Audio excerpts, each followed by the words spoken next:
इस सत्र में जो खास बिंदु पढ़ने जा रहे हैं वो हैं करण, गंडांत, अधिमास, 6 मास और मुहूर्त।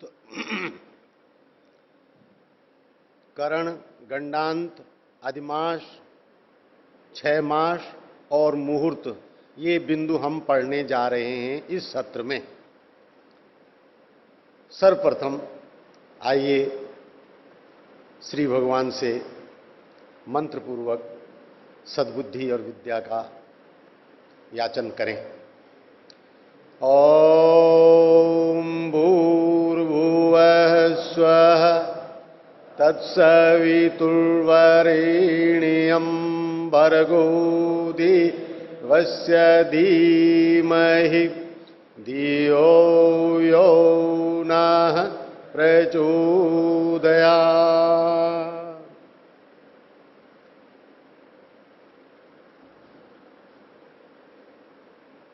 कुछ लोगों ने पंचांग मांगे थे।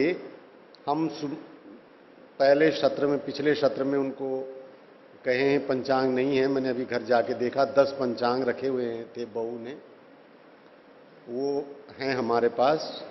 तो एक बहन जी थी और एक कोई बंधु थे।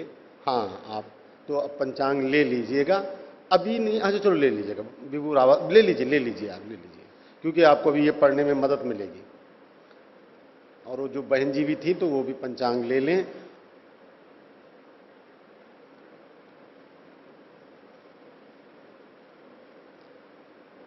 अब सबसे पहला बिंदु है करण। करण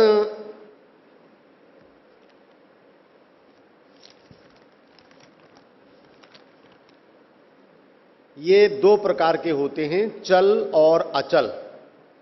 चल माने चलते रहने वाले और अचल माने जमे हुए, कहीं नहीं जाने वाले। चल करण और अचल करण।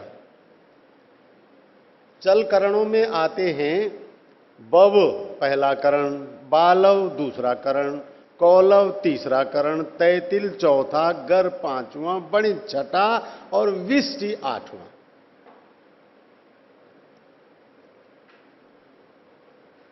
ये 8 चरण करण क्या होते हैं कि जब से शुरू होते हैं तो ये जब खत्म हो जाते हैं तो फिर चलते रहते हैं ऐसे। जैसे विष्टि हो गया तो विष्टि के बाद फिर बव होगा, फिर बालव होगा, फिर ऐसे ही चलते रहते हैं। तो ये एक 30 दिन की तिथि के महीने में 8 बार भद्रा आ जाती है, 8 बार विष्टि आ जाती है। वो 8 बार विष्टि करण होता है। अब जब ये 8वां सर्किल पूरा हो जाता है तो 8 सत्ते 56, बची 4 तिथियां, 4 भाग, क्योंकि 30 तिथियां होती हैं। 30 तिथियों के 60 दूने हो गए। एक तिथि के 2 भाग करेंगे तो 60 भाग हो गए ना सारे। 15 तिथियां शुक्ल पक्ष की और 15 तिथियां कृष्ण पक्ष की। 30 तिथियां हुई, 30 तिथियों के 60 भाग हो गए। इन 60 भाग में शुक्ल पक्ष की प्रतिपदा के दूसरे भाग से बवकरण शुरू होता है। ये निश्चित है। शुक्ल पक्ष का, इसको जानने में आपका बहुत ज्यादा लाभ नहीं है, लेकिन फिर भी मैं कहूंगा कि हमारे जो सन्यासी लोग हैं, हमारे जो आचार्य वैदिक पुरोहित जितने भी हैं, उन सबको इसका ज्ञान होना जरूरी है। अगर किसी बहन ने पूछा कि पंडित जी भद्रा कब है, तो आपको नॉलेज होना चाहिए, क्योंकि ये खगोलीय नॉलेज है, इसका होना आपको आवश्यक है। और आपने इतनी भी बात नहीं बताई, बहुत छोटी छोटी बात। समाज में आप यकीन मानिए कई बातें इतनी छोटी हैं कि जरा सी बात पूछने के लोग जो है बड़े बड़े पंडितों के पास जाते हैं। पंडित जी एकादशी कब तक चल रही है, ये पूछने के लिए मैंने अच्छे पढ़े लिखों को जाते हुए देखा। जबकि आपने अब देख लिया कि कितना सरल है, कितना कुछ भी नहीं है। एकादशी कब तक है ये जानने के लिए तो पंचांग देखना, खोलना, पढ़ना उतना बहुत है। अब जैसे राशि पर लोग बोलते हैं कि मेरी राशि क्या है, ये जिस घर में चंद्रमा लिखा होता है, जैसे इस कुंडली में मुझे नहीं दिखाई दे रहा चंद्रमा कहां लिखा है, 9 में, 9वें भाग में, ये 9 राशि में, धनु राशि में लिखा है। तो जिस घर में चंद्रमा होता है, जिस अंक में चंद्रमा होता है, वही राशि होती है। अब इसमें क्या जानने में नॉलेज वाली बात हो गई भाई, इतने पता हो गया, एक बार इन्फॉर्म हो गए हम, हो गया। किसी भी कुंडली में, किसी भी कुंडली में जहां चंद्रमा है, उसकी राशि ही उस व्यक्ति की राशि होती है। और मैंने आपको बताया कि चंद्रमा हमारा सबसे निकट ग्रह है, चंद्रमा का हम पर सबसे ज्यादा प्रभाव पड़ता है, इसलिए ये राशि का ज्ञान लोगों को आवश्यक करा दिया गया है। उनको पता रहे कि तेरा चंद्रमा का, तुझ पे किस चंद्रमा का, जब तू हुआ था तब चंद्रमा किस एंगल में था, उस अनुपात में तेरी बुद्धि बनी है। ये है दृष्टिकोण। क्योंकि जैसे अष्टमी में समानुपाती था, पूर्णिमा में अतिवादी था, अमावस में शून्य था। अमावस को जन्मे हुए लोगों को कहा जाता है कि उनमें मूल का असर होता है। इस मूल पर हम अभी आ रहे हैं, गंडांत बिंदु पर। परंतु अभी बबकरण जो शुक्ल पक्ष की प्रतिपदा है, शुक्ल पक्ष की प्रतिपदा का सेकंड हाफ, हर किसी के 2 हो गए, तो पहला जो भाग होता है उसमें किंस्तुंघन, ये करण हमेशा होता है। शुक्ल पक्ष की प्रतिपदा को किंस्तुंघन करण होता है, ये निश्चित हो गया। उसके बाद शुक्ल पक्ष की प्रतिपदा को दूसरा करण बब होता है। विभू उधर दिखा रहे हैं आपको, शुक्ल पक्ष की प्रतिपदा को बब करण हुआ, और शुक्ल पक्ष की द्वितीया को बालव होगा। द्वितीया के पहले हाफ को, फर्स्ट हाफ को बालव करण होगा, और द्वितीया के सेकंड हाफ को कौलव करण होगा। अब ये करण क्रमशः आते रहेंगे, पर एक बार की संख्या को मैं पूरा ही बताऊंगा आपको। द्वितीया को बालव और कौलव हो गए, तृतीया को तैतिल और गर हो गए, चतुर्थी को वणिज और बिष्टि हो गए। अब चतुर्थी को पहले हाफ में वणिजकरण हुआ और सेकंड हाफ दूसरे अर्धक में विष्टिकरण हुआ। तो पहली बार विष्टि जो है वो चतुर्थी में आई, भद्रा।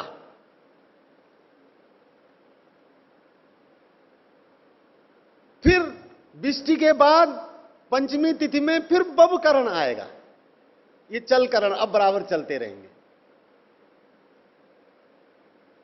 इस तरह से बब आदि 7 करण क्रम पूर्वक शुक्ल प्रतिपदा से चलते हैं, जबकि प्रतिपदा के प्रथम आद्र में अंतिम अचल करण किंस्तुग्न होता है। और किंस्तुग्न के बाद, किंस्तुग्न से पहले जो शकुनी आदि 3 चरण हैं, 3 करण हैं, ये होते हैं। यानी कि जो अमावस है और कृष्ण पक्ष की चतुर्दशी का जो सेकंड हाफ है, ये अचल करण, इसमें अचल करण होते हैं। कृष्ण पक्ष की चतुर्दशी का जो दूसरा अर्धक है, फिर बोल रहा हूं एक बार और, कृष्ण पक्ष की चतुर्दशी का द्वितीय अर्धक जो है, सेकंड हाफ जो है, उसमें शकुनीकरण होता है। शकुनी के बाद अब आई अमावस। अमावस में आया पहले नाग और दूसरा चतुष्पद, और तब आया अब शुक्ल पक्ष। अमावस के बाद अब अगला पक्ष शुक्ल पक्ष लगेगा, तो शुक्ल पक्ष में किंस्तुग्न आएगा, और शुक्ल पक्ष के पहले अर्धक में किंस्तुग्न आया, ये अचल करण था। अब फिर चल करण शुरू हो जाएंगे शुक्ल पक्ष से, फिर वही बब, बालव, कौलव, तैतिल, गर, वणिज और बिष्टि, फिर वैसे ही चलते रहेंगे। इस प्रकार एक चंद्रमा में 8 बार बिष्टि या भद्राकरण आता है भद्रा का जो मुहूर्त ग्रंथ हैं उनमें अशुभता के साथ जिक्र किया गया है। और खास बात यह है कि होलिका दहन और फाल्गुनी जो कर्म और श्रावणी कर्म और फाल्गुनी कर्म उपाकर्म जो होते हैं इनमें भद्रा का विशेष विचार किया जाता है। होली कब जलेगी उसमें भद्रा को त्याग देते हैं। राखी कब बंधेगी उसमें भद्रा को त्याग देते हैं। और जो यज्ञोपवीत उपक्रम जिनको बोलते हैं दक्षिण भारत में इनका खास मान्यता है, खास मानते हैं इनको। 15वीं तिथि पूर्णमासी में जो है वो क्रमशः आता रहेंगे। विष्टिकरण आएगा लास्ट में, पूर्णमासी के अंत में भी फर्स्ट हाफ में विष्टि होती है। बणिज के बाद लिखो, बणिज के बाद आया आपका विष्टि और विष्टि के बाद बव। ये क्रमशः चलते रहेंगे। तो ये जानकारी हुई हमको करणों के बारे में, जिसमें विष्टिकरण के बारे में मैंने पंचांग में ये लिखा है कि मैंने ये करण नहीं दिए हैं। और करण मैंने इसलिए नहीं दिए हैं क्योंकि ज्योतिष में पंचांग की व्याख्या कहते हुए शास्त्रियों ने ये कहा है कि पंचांग की जितनी चीजें हैं वो दिखनी भी चाहिए आसमान में। हम कुंडली को इसलिए मान रहे हैं ये सारा आसमान में दिखता भी है, ये सिर्फ कागजी नक्शा नहीं है। ये एक एक चीज आपको आसमान में ऐसे ही बताई जा सकती है कि ये देखिए आपको सूर्य कहां, आपको इस समय पता है कि भाई सूर्य जैसे ये इस जन्मपत्री, ये जो जन्मपत्री मत बोलिए इसको, ये जो कुंडली है इसमें सूर्य कहां है, ये मेरे ख्याल 4 के अंक में कर्क में है ना। अब ये कर्क है, अब ये देखिए कि मध्याह्न के बाद अब ये शाम होने वाली है, ये शाम के समय की कुंडली है, ये शाम के समय की। इसके बाद ये 8वें घर में चली जाएगी, 8वें घर के बाद ये 7वें घर में, ये नहीं ये तो उधर जा रही है, ये शाम की मध्याह्न के बाद की कुंडली है, बस इतना ही पक्का है इसमें। इसके बाद ये फिर मध्याह्न में चली जाएगी, उस क्रम से ऊपर समय बढ़ता चला जाएगा। तो ये अस्तांचल की ओर मतलब सप्तम घर की ओर चलता चला जाएगा। कहने का तात्पर्य मेरा सिर्फ इतना है कि जो कुंडली आपकी है ये कुंडली यथार्थ में आसमान का नक्शा है। तो ये बब बालव जो करण हैं ये आसमान में दिखाई नहीं देते हैं कहीं नहीं। इनकी बहुत पिक्यूलियर ऑब्जर्वेशन नहीं है, इसलिए मैंने इनको पंचांग में नहीं दिया है। लेकिन लोगों के लिए लिख दिया है कि जो लोग भद्रा का विचार चाहें तो ये भद्रा कब कब होती है वो लिख दिया है कि चतुर्थी को प्रथमार्ध में, अष्टमी को प्रथमार्ध में, पूर्णमासी को सेकंड हाफ में, नहीं फर्स्ट हाफ में। ये यहां लिख दिया है मैंने। वो कुंडली पर जो नोट बनाया है वो उस पर नोट बनाया है, आपके पंचांग देखने का जो नोट बनाया है उसमें ये लिख दिया कि भद्रा यहां होती है। जिन लोगों को इसका विचार जरूरी हो वो जरूरी इसको देख लें। मेरे विचार में इनके विचार की जरूरत नहीं है और न ये आसमान में दिखते। तो ये हो गया करण का पूर्ण विचार। अब हम आपके पास आ रहे हैं गंडांत काल। और ये करण होते क्या हैं? करण होते हैं जी, करण होते हैं जी, वो समझ में नहीं आया हैं? होते क्या हैं ये? तिथि के भाग हैं, ये 6 डिग्री का हिस्सा होता है।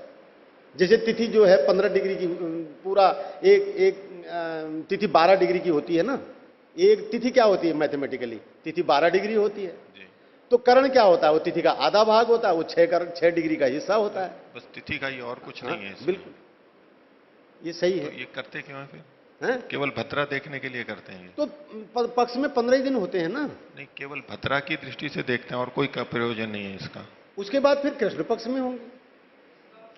बाकी करणों का कोई प्रयोजन है क्या? नहीं, बाकी करणों का प्रयोजन कुछ नहीं है, कहीं मूर्त शास्त्र में भी नहीं है।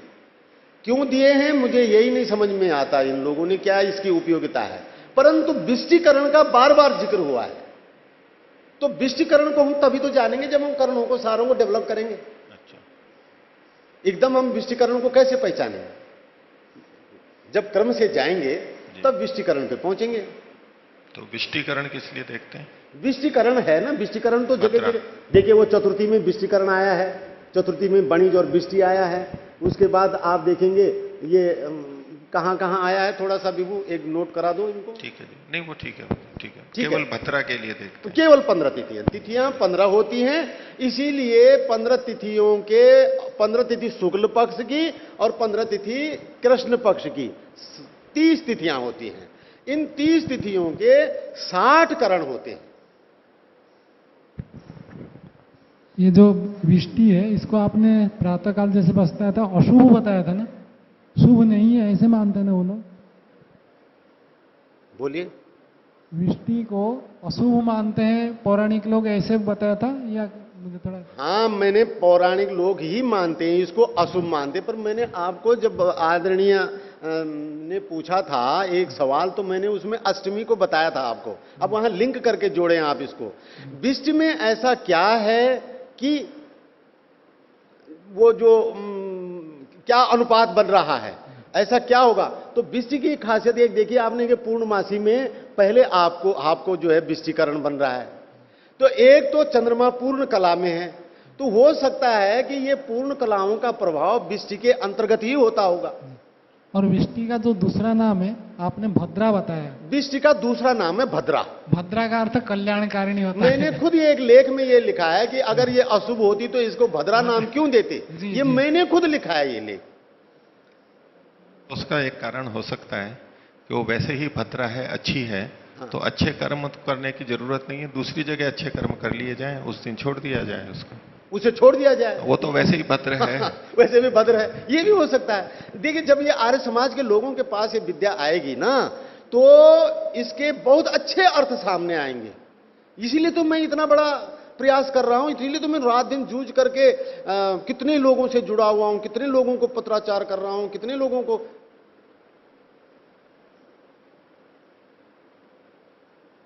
वैसे इसका जो भद्रा नाम है, ज्योतिष में या हमारी संस्कृति में भी एक परंपरा है कि अगर कोई चीज खराब भी हो तो उसके अच्छे शब्दों से बोला जाता है। हाँ, प्रज्ञा चक्षु हम बोलते हैं क्योंकि अंधा बोलना बुरा लगता है। तो ऐसे ही विष्टि शब्द जो है, इसका अर्थ कुछ और भी होता है, आप सब परिचित होंगे। ये बोलने में अच्छा नहीं लगता। ऐसे ही कई दोष और भी हैं कुंडलियों के, फलित ज्योतिष में ऐसे और भी कई दोष हैं जो होते खराब हैं, लेकिन उनके नाम जो है वो ऐसे हाँ, रखे गए हैं जैसे दुकान वो बंद करने को दुकान बंद करना नहीं बोलते हैं। दुकान चढ़ाना बोलते हैं। दुकान ऐसे चढ़ाना ही ये बोलते विष्टि हैं। को भी भद्रा इसी अर्थ में बोला जाता है, इसी खराब चीज को एक अच्छा नाम देने के। कि कम से कम लोगों को सुनने से ये न लगे कि अरे आज भद्रा, कम से कम सुनने में लगे कि आज भद्रा। और इसमें जो चंद्रमा का संबंध बता रहे थे आप, भद्रा में, हाँ, भद्रा से चंद्रमा का संबंध है। वो कैसे है इसमें? हाँ, चंद्रमा से भद्रा का, जितनी जगह विष्टि आया वहां सब जगह चंद्रमा का क्या दिखता है? वहां सभी जगह चंद्रमाओं के अलग अलग संबंध है। जो चतुर्थी, जो अष्टमी के दिन विष्टि आई है, जैसे सबसे पहले हमें विष्टि मिलती है चतुर्थी के दिन, शुक्ल पक्ष की चतुर्थी के उत्तरार्ध में। तो उत्तरार्ध के दिन चंद्रमा जो होगा वो 1/4 ही दिखाई देगा, बाकी तो ढका हुआ होगा। इसका जो संबंध है एक्चुअली क्या है कि फलित ज्योतिष में ये चीजें बिल्कुल भी तार्किक नहीं है, गणितज्ञ की गणितीय स्थिति से वो नहीं होती हैं, ये बस हैं फलित ज्योतिष में, क्योंकि किसी ऋषि ने, किसी के ऋषि के नाम से वो लिख दी गई हैं कि ये ऐसा ऐसा होता है। इसके पीछे कारण क्या है, ये कारण न तो फलित ज्योतिषियों को पता है, न ये शास्त्रों में, उनकी पुस्तकों में कहीं उपलब्ध है। लेकिन ये आपके संज्ञान में आना इसलिए जरूरी है कि आपको ये पता रहे कि हाँ, विष्टि जैसी कोई चीज होती है, भद्रा कोई चीज होती है, और वो ये चीज होती है। कि आप जिस चीज का प्रतिकार करें तो कम से कम पता तो हो कि हाँ हमें ये चीज है, तभी तो इसका प्रतिकार करेंगे। बस इस अर्थ में इसका ज्ञान आपके लिए आवश्यक है, अदरवाइज इसकी कोई वैज्ञानिक उपयोगिता या कोई वास्तविक समझ हमने ऐसी इस कोई चीज नहीं। अपने पंचांग में हमने ये करण दिए ही नहीं है, और लिख दिया है कि हमने इसलिए नहीं दिए हैं क्योंकि हमें इनका स्थापित तो पता नहीं लग रहा है। और कहीं भी अध्ययन कर लिया मैंने, सिवाय भद्रा पर जो लोगों की टिप्पणियां हैं उसके सिवाय मुझे कहीं कुछ नहीं मिलता है, इसलिए हमने इन्हें निरुपयोगी मान के नहीं दिया हुआ है। अब ये क्यों बोल रहा हूं मैं इतना, कल कोई कहेगा आपसे कि जी आप इस पंचांग की बहुत तारीफ कर रहे हैं लेकिन इसमें तो करण तक नहीं है, तब आपके पास जवाब है ना इस बात का कहने के लिए। अगर मैं ये सब नहीं कहूंगा, यहां इतनी बात नहीं बताऊंगा, तो तब आप क्या जवाब देंगे? आपको पता है कि भद्रा के जो है आसमान में तो दिखाई है, कहां दिख रहा है? ये आसमान में नहीं दिख रहा है। जो आसमान में नहीं दिख रहा है, जो प्रत्यक्ष नहीं है, वो खगोलिकी का विषय नहीं है।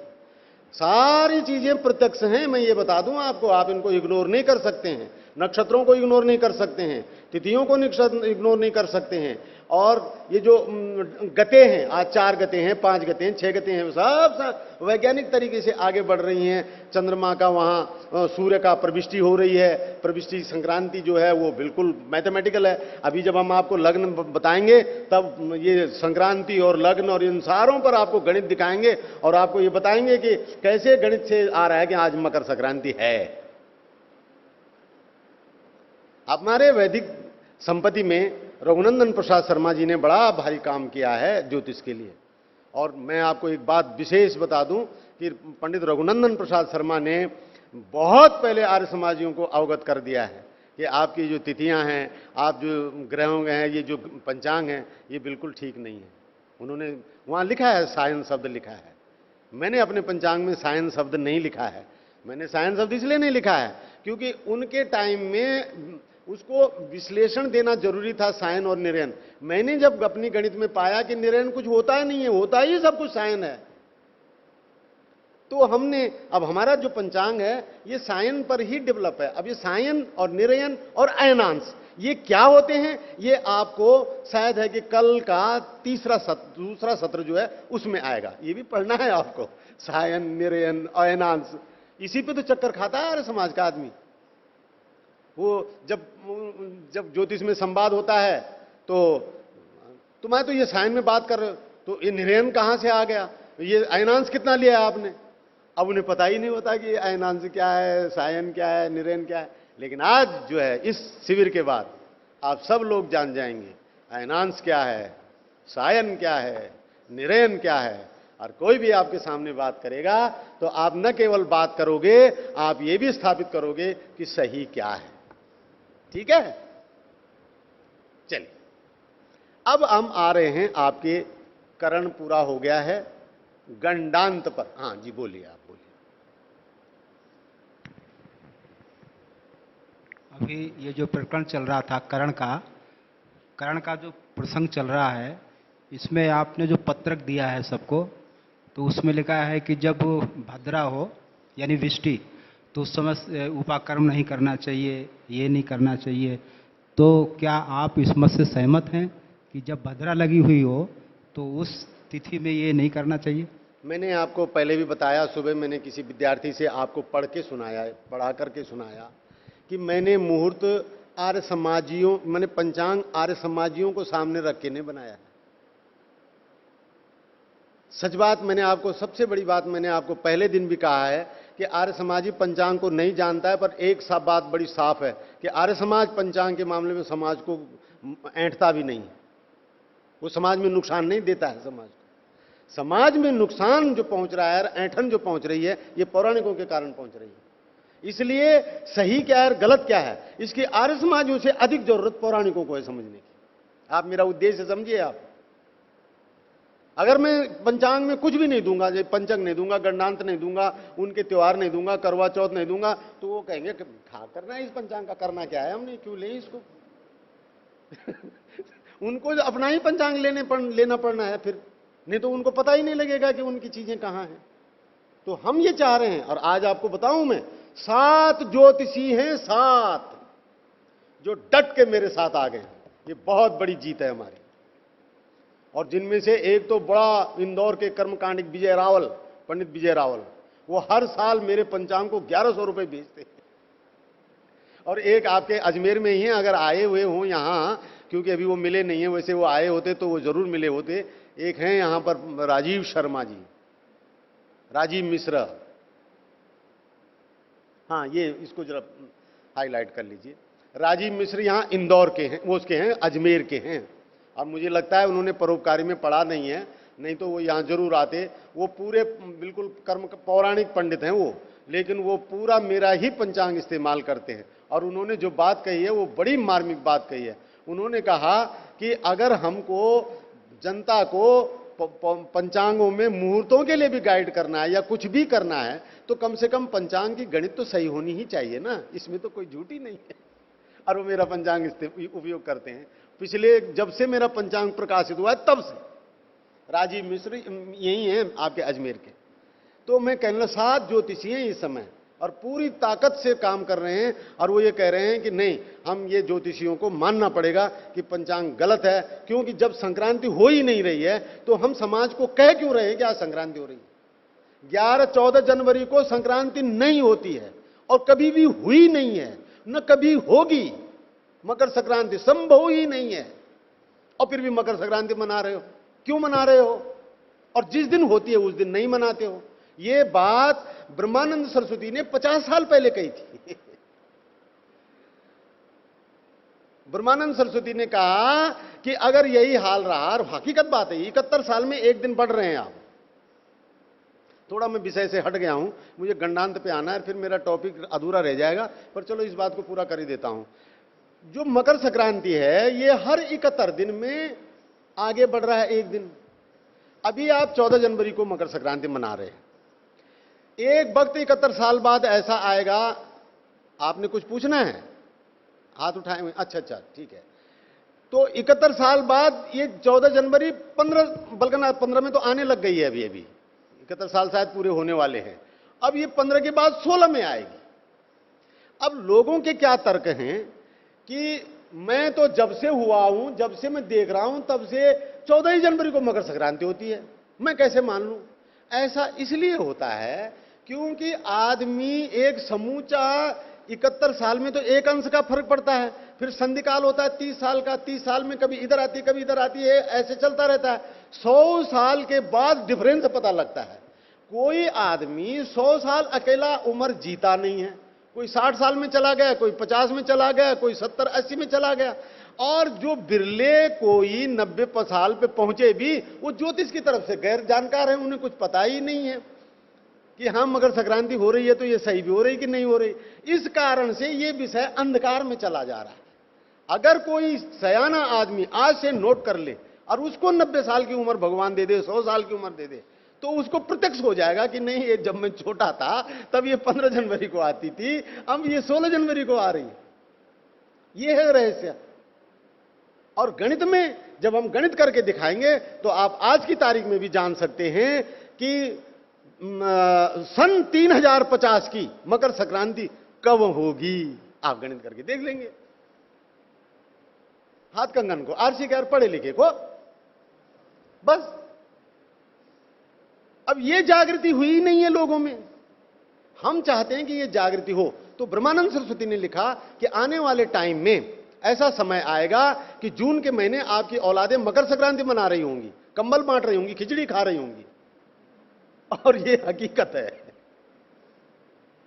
मकर संक्रांति मनाओगे मकर उसमें 14 जून को, जून के महीने में, और ये चलता चला जा रहा है। ये असत्य इस कारण समझने में आएगा आपका। ये हमने पंचांग में भी दिया हुआ है, पंचांग में आप देखेंगे। पर मैं जैसे कि पहले भी कह चुका हूं कि मेरा विषय थोड़ा इसमें हटता चला जा रहा है, मैं जल्दी अपने विषय पे आ रहा हूं, परंतु आपको ये बता रहा हूं। ये पेज, अंतिम पेज का कवर पेज देखिए, किसी भी वैदिक पंचांग की प्रामाणिकता के सुनिश्चित आधार, अंतिम कवर पेज का अंदर वाला हिस्सा। तो इस पर हमने आना है, और इसको जब हम पढ़ेंगे तो तब आपको ये सारी बातें बहुत स्पष्ट ढंग से सामने आएंगी। आइए, गंडांत। गंडांत, जहां पर अंत हो और वहां पर गांठ भी पड़ जाए। गन्ने में क्या होता है कि सारे गन्ने में रस होता है, लेकिन जहां पर गांठ होती है वहां पर रस नहीं होता है। विभू जरा आओ बेटा।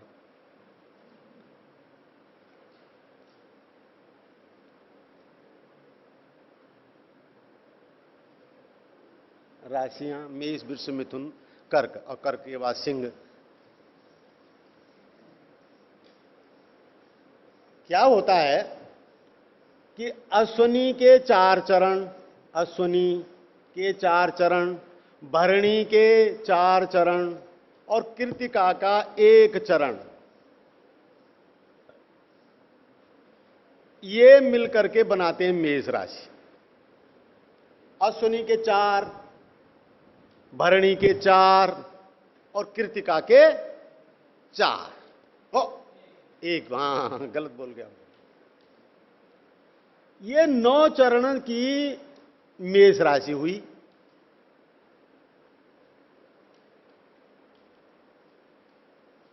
अब आइए आप, बहुत सही। अब आइए आप वृषभ, वो जो कृतिका की बाकी 3 बची हैं, क्योंकि 4 चरण होते हैं ना हर नक्षत्र के, तो कृतिका के बच गए 3, तो कृतिका के 3, रोहिणी के 4 और मृगशिरा के 2।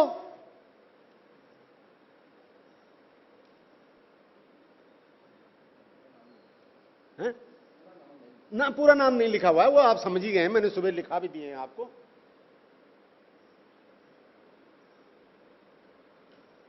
ठीक है बहनों, आपको ब्लैक बोर्ड दिख रहा है? आपको दिख रहा है इधर साइड से सब लोगों को? हैं? तो आप देख रहे हैं 3 और 4 7 और 2 9। अब मृगशिरा के 2 बचे, तो ये मृगशिरा के 2 यहां आ गए। अश्विनी भरणी कृतिका रोहिणी मृगशिरा, इसके बाद आर्द्रा।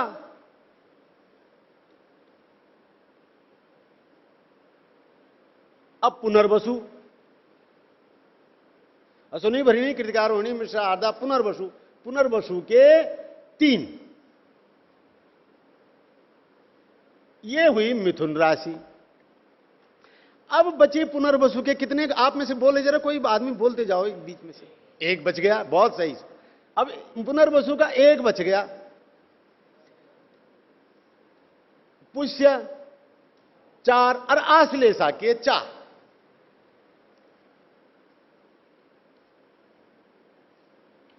अब देखिए यहां एक क्या बात हुई है कि मेष से अश्विनी पूरा नक्षत्र शुरू हुआ, बीच में हर राशि के शुरू में और आखिर में पूरा नक्षत्र नहीं है। स्वामी जी समझ रहे हैं? दिख रहा है ना आपको?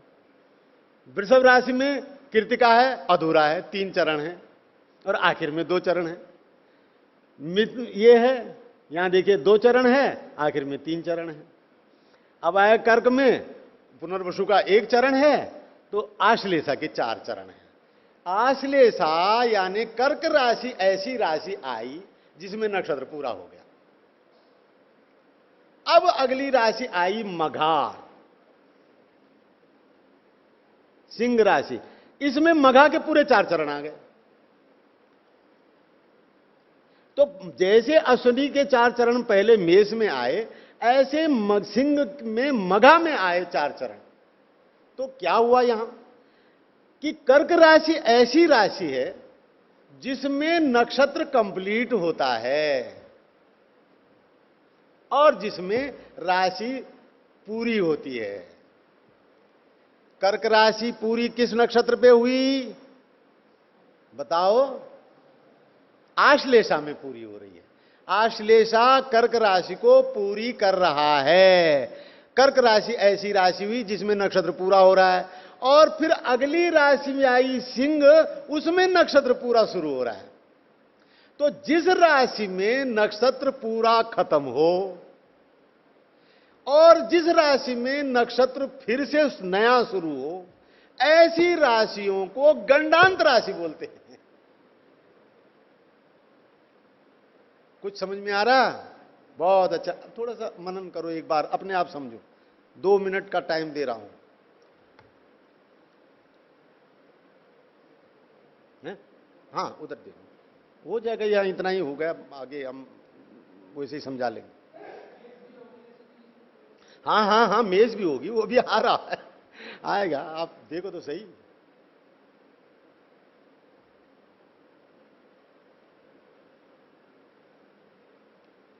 तो ऐसी राशियां जिनमें नक्षत्र पूरे होते हैं और नक्षत्र शुरू होते हैं, ये गंडांत राशियां कहलाती हैं। तो ऐसी राशियां हैं मेष, कर्क, सिंह, वृश्चिक, धनु और मीन।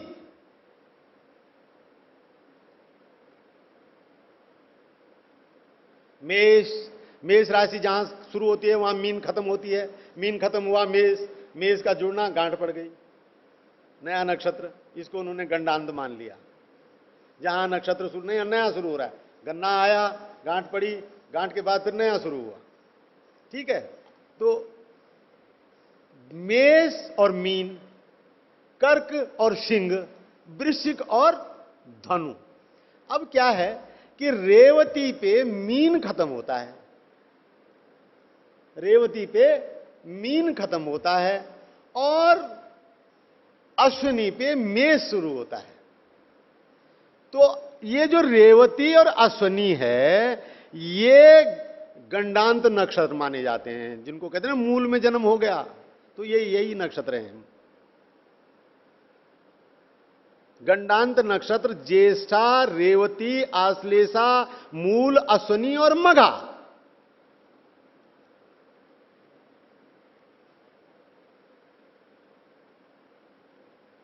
मूल, अश्विनी और मघा लिख लीजिए चाहें तो आप। वैसे ये जो आपको फोटो स्टेट किया हुआ है ना, उसमें ये पूरा लिखा हुआ है।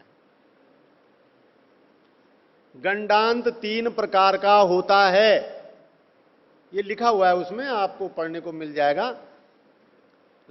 नक्षत्र गंडांत, और नक्षत्र गंडांत में ज्येष्ठा, रेवती, आश्लेषा की अंतिमा 6, 12 और 11 घटी। अगर इन नक्षत्रों के अंतिम 6, 12 और 11 घटी में जन्म होगा तो उस बच्चे का मूल नक्षत्र होगा। और मूल, अश्लेषा और मघा, इनमें जन्म होगा तो आदिमा, आदिमा माने प्रारंभ की, 9, 3 और 4 घटी। ये लिखने की जरूरत नहीं है, ये उसमें लिखा हुआ है, जो आपको फोटो स्टेट दिया है आचार्य जी ने, उसमें लिखा है, सिर्फ सुन लो, समझ लो। समझने की बात आपके दिमाग में सबसे बड़ी ये आ गई कि जहां राशि खत्म हो रही है नक्षत्र के साथ और जहां नक्षत्र के साथ जुड़ रही है, ये जो नक्षत्र हैं, जो जोड़ने और शुरू करने वाले नक्षत्र हैं, इनकी जोड़ने वाले की, खत्म करने वाले की अंतिम कुछ घटियां और जोड़ने वाले की आदि की शुरू घटियां, ये गंडांत नक्षत्र कहलाते हैं, गंडांत घटी कहलाती हैं। गंडांत नक्षत्र की गंडांत घटी, उन घटियों में जो है घटना का विश्लेषण अलग ढंग से होता है। आपको सिर्फ ये जानना जरूरी है कि ये गंडांत काल है और इसको गंडांत काल क्यों कहते हैं, अनुसंधान चलता रहेगा। दूसरा है लग्न गंडांत। देखिए, कर्क, वृश्चिक और मीन, कर्क, वृश्चिक और मीन लग्न, ये ऐसे आए, मेष, कर्क, वृश्चिक और मीन लग्न, जहां कि इस तरह का जुड़ाव हुआ है। तो ये कर्क और ये जो आपके मीन और वृश्चिक लग्न होती हैं, इनकी भी अंतिम अर्ध घटी और सिंह, धनु और मेष जो शुरू होने वाली है, कर्क और वृश्चिक और मीन ये खत्म होने वाली हैं, और सिंह, धनु और मेष ये आगे के लिए जुड़ने वाली हैं।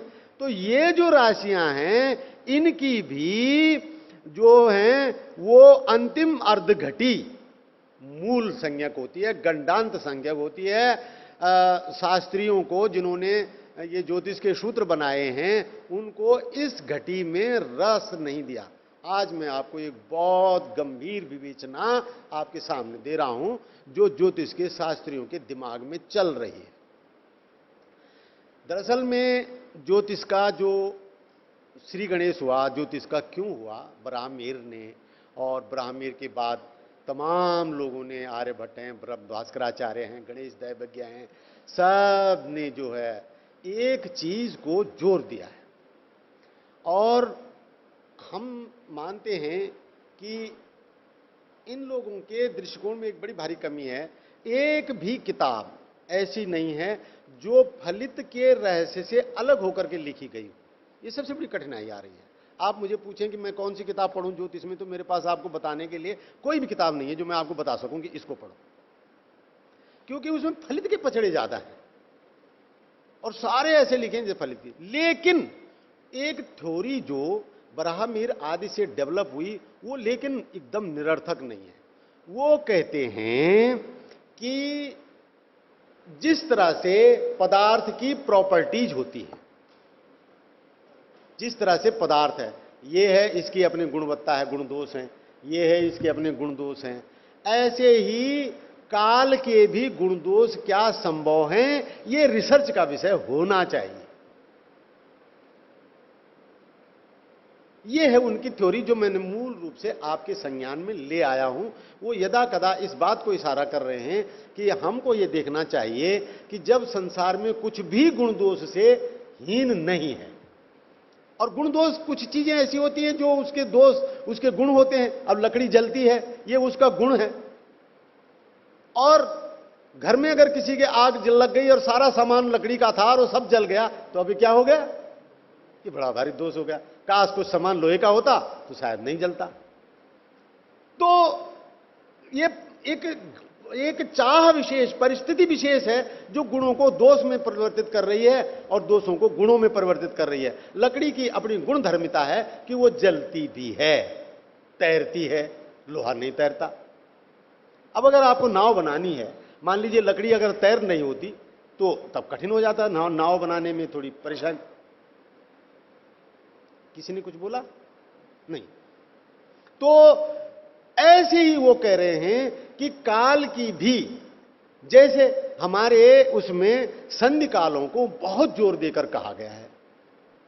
ऋग्वेद में, अथर्ववेद में संक्रांतियों का, पूर्णमासियों का और अमावस का विशेष जिक्र है यज्ञ का के संदर्भ से। तो उन्होंने उसको संधि काल कहा। संध्या हमको करते हैं, हमको बताया गया है कि सुबह से शाम जब संधि हो रही हो, शाम से सुबह जब संधि हो रही हो, ये संधि काल जो है संध्या के लिए विशेष उपयुक्त है।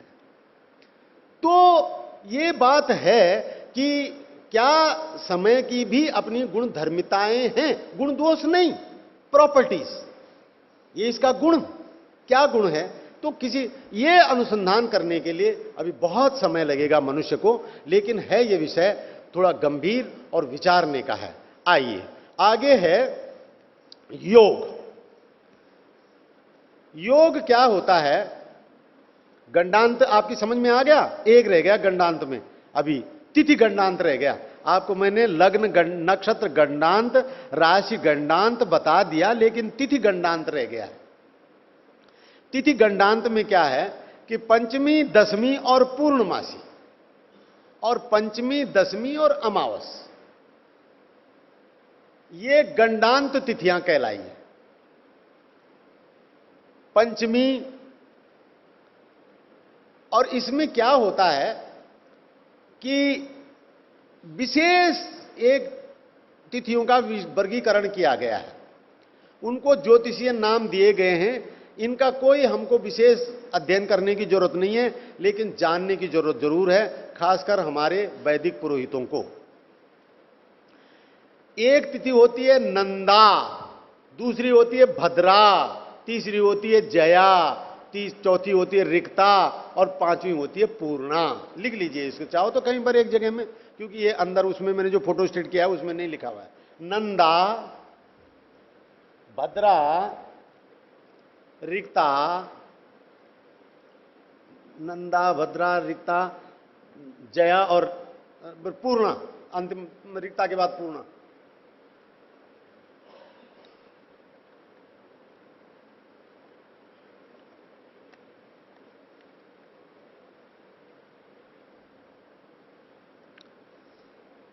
एक लाइन में ना सीधे करके लिखो, नंदा, भद्रा, ऐसे सीधे करके लिखो, तो मैं तिथि लिखा दूंगा सामने।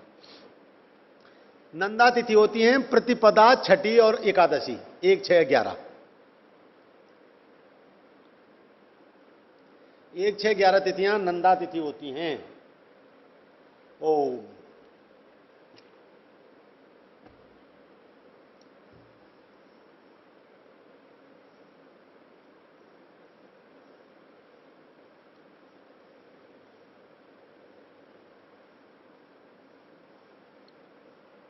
एक 6, 11 तिथि नंदा तिथि होती हैं। भद्रा होती हैं 2, 7, 12।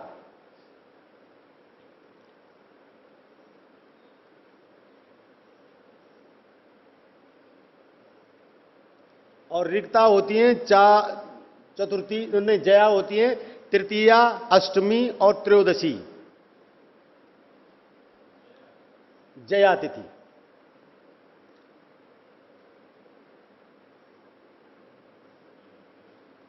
नंदा, भद्रा, जया और रिक्ता।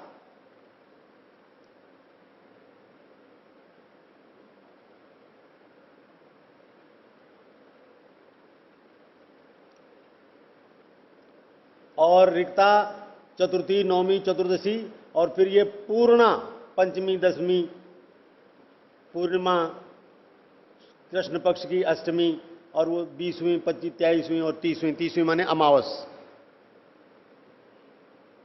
ये पूर्णा तिथियां होती हैं।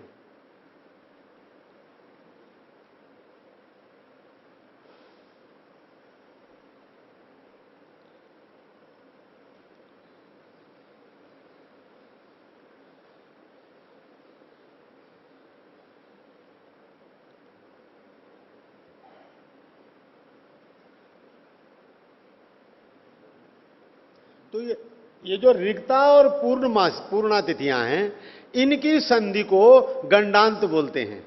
रिक्ता माने खाली होना। कुछ है, कुछ तत्व है जो इस तिथि को रिक्ता बनाता है। पौराणिकों में रिक्ता तिथियों में अच्छे काम नहीं करते, और जो पूर्णा तिथियां हैं उनको वो बहुत शुभ मानते हैं। कुछ नहीं है पूर्णा तिथि, और खासकर बृहस्पतिवार को अगर पूर्णा तिथि आ जाए तो इसको वो बहुत सिद्ध तिथि मानते हैं। ये जो मूर्त ग्रंथ है उनमें ऐसा लिखा हुआ है। तो रिक्ता चतुर्थी खत्म हुई, शून्य हो गई, और पूर्णा भरनी शुरू हुई। तो जहां समाप्ति हो रही है, जहां से भरना शुरू हो रहा है, वो वही बात आ गई गंडांत वाली। तो ये जो रिक्ता तिथि हैं इनकी और जो पूर्णा तिथि हैं इनकी एक घटी, मतलब 24 मिनट का टाइम इनकी संधि का, जब ये जुड़ रही होंगी। मान लीजिए 5:20 पर चतुर्थी खत्म हुई। अब मान लीजिए 5:20 में जब चतुर्थी खत्म होगी तो पूर्णमासी पंचमी 5:20 पर लग जाएगी। तो ये 5:20 से 12 मिनट इधर और 12 मिनट इधर, 20 का मतलब 12 घटाया तो 8, 5:08 से और 20 में 12 जोड़ दिया तो 32, 8 मिनट से 32 मिनट का टाइम जो होगा ये गंडांत काल कहलाएगा। ऐसे ही नोट कर लीजिए जितना आपके पास नोट करने का मन बन रहा है। गंडांत पूरे हुए, अब आए हैं हम अधिमास पे। अधिमास, योग पे बाद में आऊंगा, वो अधिमास वाला प्रकरण लंबा है, वो ज्यादा जरूरी है, फिर उसके बाद योग पे आ जाऊंगा। अभी योग बताने हैं, योग पे आ रहा हूं मैं। अधिमास और क्षयमास। देखिए, शरीर है, साफ है तो कुछ नहीं है, ठीक है। अगर जरा इस पे कुछ जुड़ा तो इस पे, उसको हम क्या बोलते हैं? शरीर पे जो अतिरिक्त होता है, मसल कर निकल गया, क्या हुआ वो? मल, मैल। मैल क्या होता है? अतिरिक्त होता है, एक्स्ट्रा होता है। तो इसीलिए मल मास मीन्स मैल मास, एक्स्ट्रा मास, अधिमास। ठीक है। अब इसका सूत्र दिया है भास्कर ने, असंक्रांति मासो अधिमास, असंक्रांति मासो अधिमास, असंक्रांति, असंक्रांति मासो अधिमास।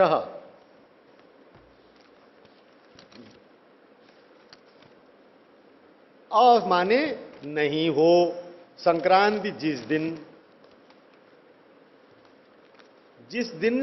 जिस महीने में संक्रांति नहीं होगी, विभू इधर आना पड़ेगा, या वहीं एक लाइन बना दे, एक लाइन के शुरुआत में संक्रांति शुरू हो रही है और उसके बाद चांद्रमास शुरू हो रहा है, और उसके एंड में चंद्रमास को शुरू खत्म कर दे, और उससे आगे थोड़ा संक्रांति को आगे बढ़कर दिखा दे।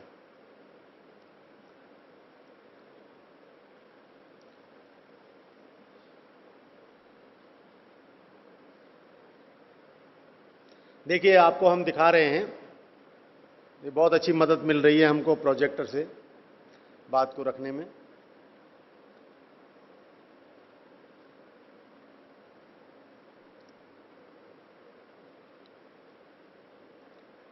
लाइन बना के छोड़ दो और तब अभी पहले एक्सप्लेन कर लेते हैं। यहाँ इन बिंदु पे संक्रांति शुरू कर दो और इस कोने में संक्रांति शुरू कर दो और इस कोने में संक्रांति को एंड कर दो और बीच में चंद्र महीने को शुरू दिखा दो और चंद्र महीने को समाप्त दिखा दो। कहीं पर संक्रांतियों के बीच में, दो संक्रांतियों के बीच में, चंद्रमास के बीच में संक्रांति न आती हो, ऐसा करके दिखा दो। तो अब देखिए, मूल बात जो है समझने की वो कहां से शुरू होती है। शुरू ये होती है कि जो सौर मास होता है ये होता है 30 दिन 26 महीना घटी 17 पल और 37 विपल का सौर मास। सौर मास सूर्य का मास। सूर्य का मास कौन सा होता है? संक्रांति से संक्रांति तक ये सौर मास होता है।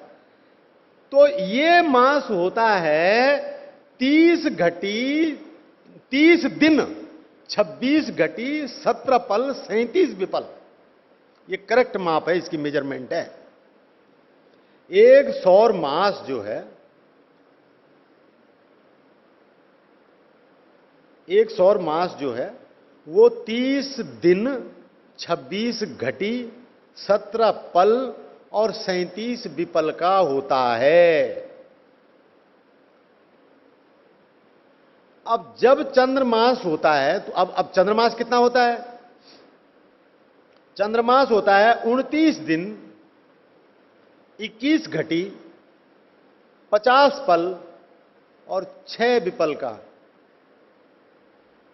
एक वो बहन सुकामा जी हैं, ये कौन है? आई हुई हैं क्या? नहीं आई हुई हैं वो इस समय, वो कुछ पूछ रही थी दिन में।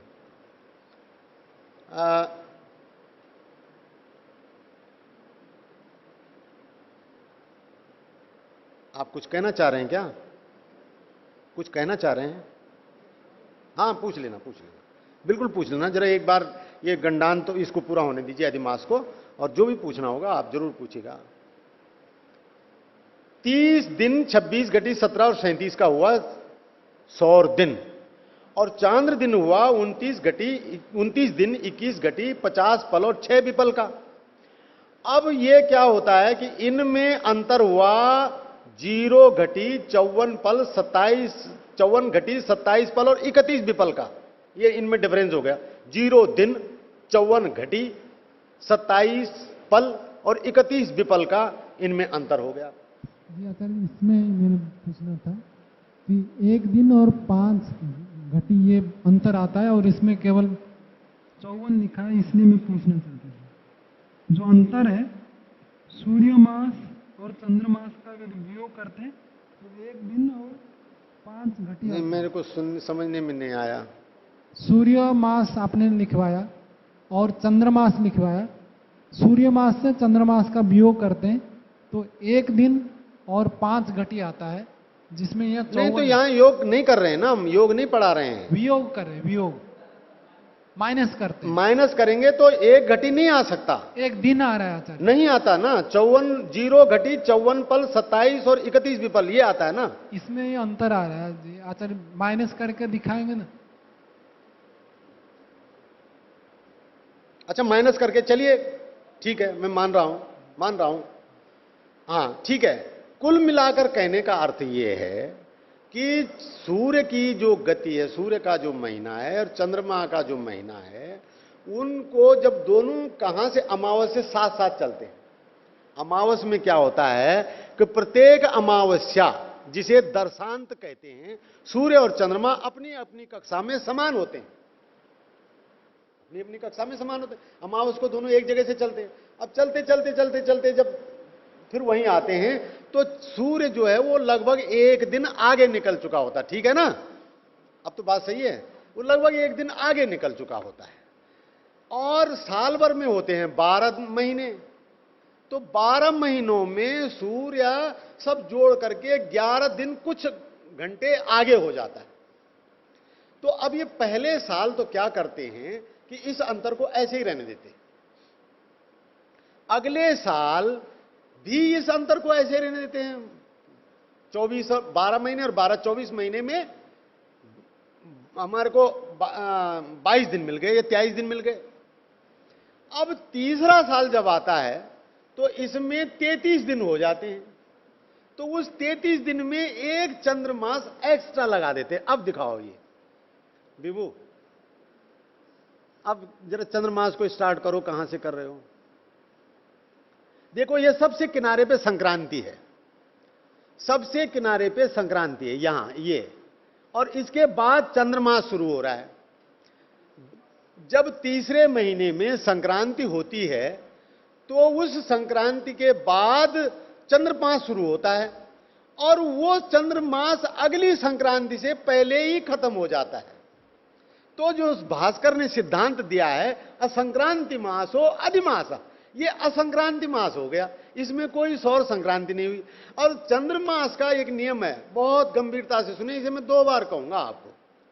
चंद्रमास का एक नियम है कि चंद्रमास सौर मासों से जुड़े हुए होते हैं।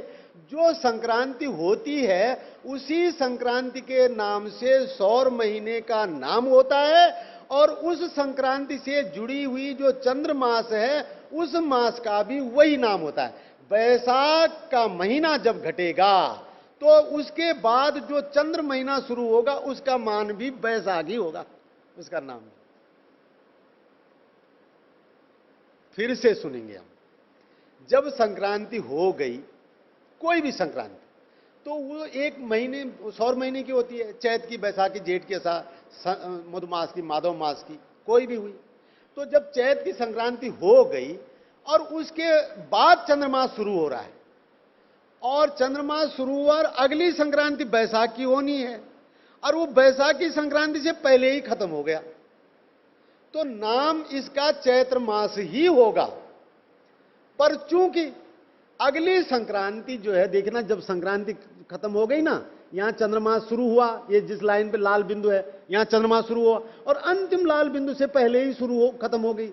अब अंत में दिखा दो, यहां खत्म हो गया। तो आपने देखा कि अब यहां पहले ही खत्म हो गया चंद्रमास, और अगला महीना चंद्रमास का वो संक्रांति में पड़ गया। ठीक समझ में आ गई दीपक जी? हमारे आ रही ना? अगला महीना संक्रांति में पड़ गया चंद्र महीने का, तो पहले महीने का नाम तो चैत्र होगा, पर यह मलमास होगा, असंक्रांति मास हो अधिमासा। जिसमें संक्रांति नहीं पड़ती वो पहला यानी अशुद्ध मास यानी मलमास, और जिसमें बाद में संक्रांति पड़ गई वो शुद्ध मास। आपका कल प्रश्न यही था, ठीक है? ठीक है ना? बहुत अच्छा। किसी को भी समझने में कठिनाई आ रही हो, दोबारा हो, तो इस विषय को हम दोबारा भी समझा सकते हैं। ठीक आई बहनों? कोई शंका है?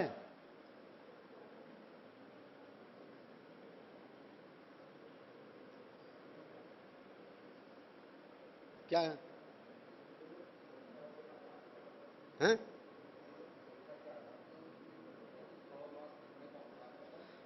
ऐसा होता है, देखिए मैं आपको और बताऊं, 365 दिन 6 घंटे 5 घंटे 48 मिनट 25 सेकंड का होता है सौर वर्ष। ये जो स्वामी जी ने बात रखी उसको और स्पष्ट कर रहा हूं। 365 दिन 6 घंटे 5 घंटे 48 मिनट और 25 सेकंड का, और जो चंद्रमास होता है ये होता है 354 दिन का। तो 11 दिन बच गए। अब पहले साल 11 दिन एक्स्ट्रा रहेंगे, दूसरे साल 11 दिन एक्स्ट्रा रहेंगे, और तीसरे साल भी 11 दिन बनने चाहिए। पर हमने एक चंद्रमास डाल दिया 29 दिन का, तो 29 दिन का चंद्रमास दिन हो गए थे 33। तो 33 दिनों में से 29 दिन एडजस्ट हो जाएंगे, 4 दिन फालतू रह जाएंगे। फिर अगले साल सुनते जाइए, फिर अगले साल का चंद्र में 11 दिन का फर्क पड़ जाएगा, 11 4 15 हो गए। फिर 11 दिन आएगा, 15 11 26, और फिर 11 दिन आएंगे, 26 और 36 और 1 37। 37 में से एक चंद्रमास लग जाएगा, 29 दिन एडजस्ट हो जाएंगे, 8 दिन बच जाएंगे। ऐसा ही चलता रहेगा। कब तक चलता रहेगा वो अभी अगला पॉइंट आता है। लेकिन सौर मासों को, इसके कारण क्या है कि ऋतुओं से चंद्र मासों का संबंध बना रहता है। जो चैत्र मास है चंद्रमा का, चैत्र महीना सौर का तो बसंत ऋतु का है ही है, ये तो धरी धराई बात है। लेकिन जो चंद्र चैत्र है ये भी वसंत ऋतु से 30 दिन से बाहर नहीं जा सकता। मैं आप सब लोगों से एक निवेदन करना चाह रहा हूं कि बाहर आर्यवर्त केसरी की एक न्यूज लिखी हुई है, वो मेरा लेख छपा हुआ है, गलत मनाए जा रहे हैं नवरात्रे। बल्कि इस पॉइंट को तो मैं आपको स्पष्ट कर ही दूं, आपको पता लग जाएगा कितने गलत हमको पंचांग गाइड कर रहे हैं, बता ही दूं इस बात को।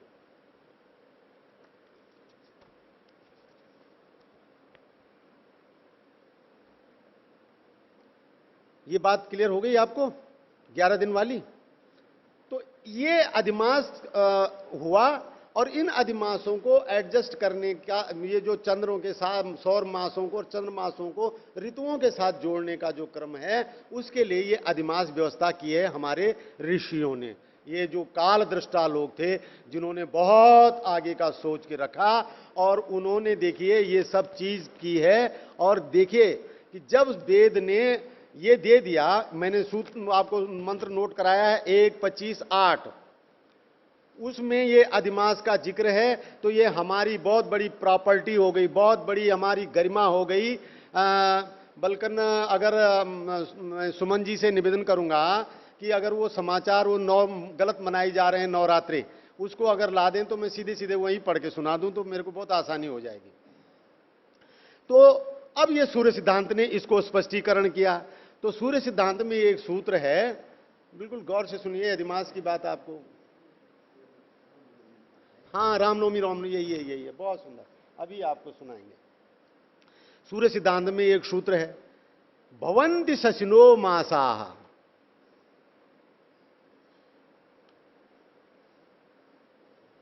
मैं जरा जल ले रहा हूं भाई, मैंने कहा जल ले रहा हूं मैं।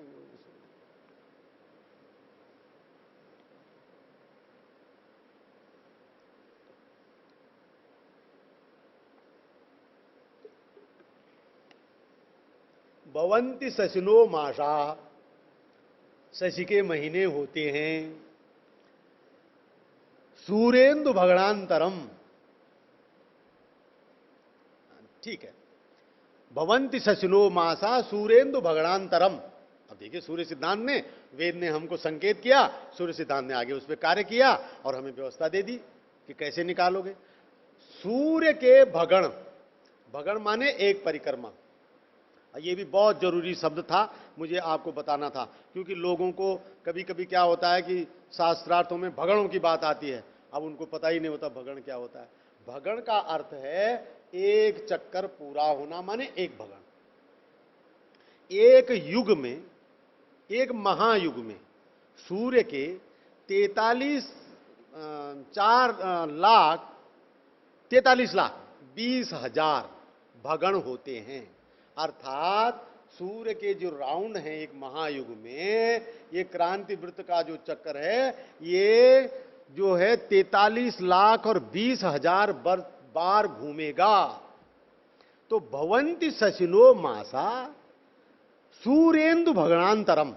अब चंद्रमा के महीने कौन से होते हैं, उस पर कह रहा है सूर्य सिद्धांत कि चंद्रमा के जो भगण होंगे और सूर्य के जो भगण होंगे, इनका जो अंतर होगा वो भवन्ति शशिनो मासा, वो शशिमास होते हैं। अब देखिए एक युग में 43,20,000, लिखने की जरूरत नहीं है, ये उसमें जो आपने फोटोस्टेट किया उसमें लिखा हुआ है। एक महायुग में 43,20,000 सूर्य के भगण होते हैं और चंद्रमा के होते हैं 5,77,53,336। ये चंद्रमा के भगण होते हैं। अब भगणांतरम, सूर्येन्दु भगणांतरम, सूर्य और इंदु का भगणांतर, यानी कि 5,77,53,336 में से 43,20,000 जब सूर्य के भगण घटा दोगे तो चांद्रमास आ जाएंगे। तो चांद्रमास हुए 5,34,33,336 एक महायुग में। एक महायुग माने जिसमें सारे युग एक एक बार पूरे हो जाएं, कलयुग, द्वापर, त्रेता और सतयुग, इन चारों का एक राउंड पूरा हो जाए, इसको महायुग बोलते हैं। इस महायुग के काल में 43,20,000 साल का होता है ये काल मनुष्यों का, इसमें 5,34,33,336 वर्ष 36 चंद्रमास होते हैं।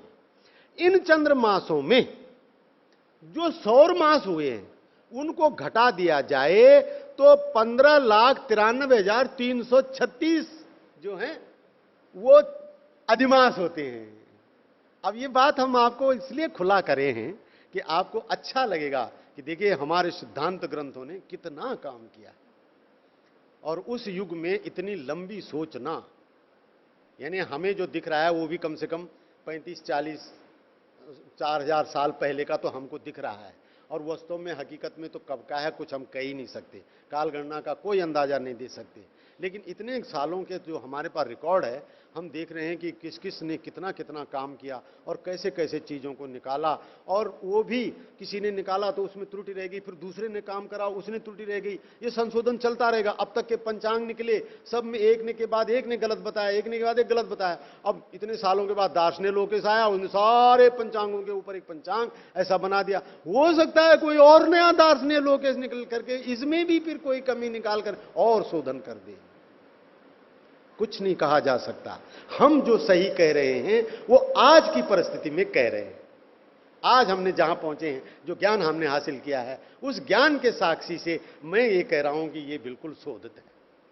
तो आइए, ये अधिमास पूरा हुआ, और अधिमास में जिस मास में संक्रांति नहीं होती है वो संक्रांति मलमास कहलाती है। असंक्रांति मासो मलमास है, और जिसमें संक्रांति होती है वो शुद्ध मास कहा जाता है। मलमास का भी जो है मुहूर्त शास्त्रों में अशुद्ध मुहूर्त माना जाता है। मल मासों में शादी ब्याह नहीं अरेंज कराए जाते हैं। ये मल मास के पीछे, बाकी मल मास का कोई ऐसा नहीं है कि उसमें मौसम कुछ अलग हो जाता है, उसी ऋतु का मौसम बना रहेगा। अब जरा आप लोग पंचांग एक अपने पास निकाल लें, और मैं आपको एक बहुत बढ़िया खबर पढ़ रहा हूं, और ये आपको जानना, आपको एक प्रकार से, हाँ, पंचांग में 19 अप्रैल का पंचांग आप निकाल लीजिए।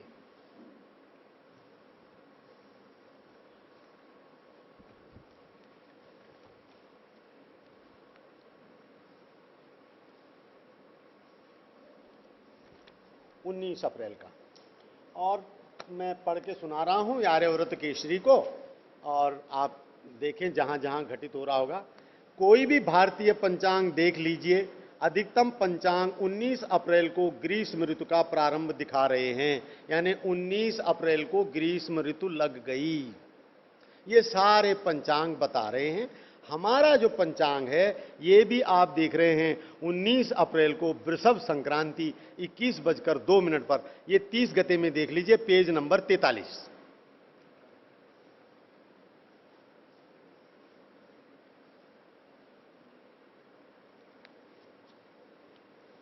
मेरी इस समाचार पर बहुत विद्वानों ने मुझे अप्रिसिएशन भेजा है, बहुतों ने इस बात को पसंद किया है कि आपने बहुत गजब का पॉइंट लोगों को दिया है।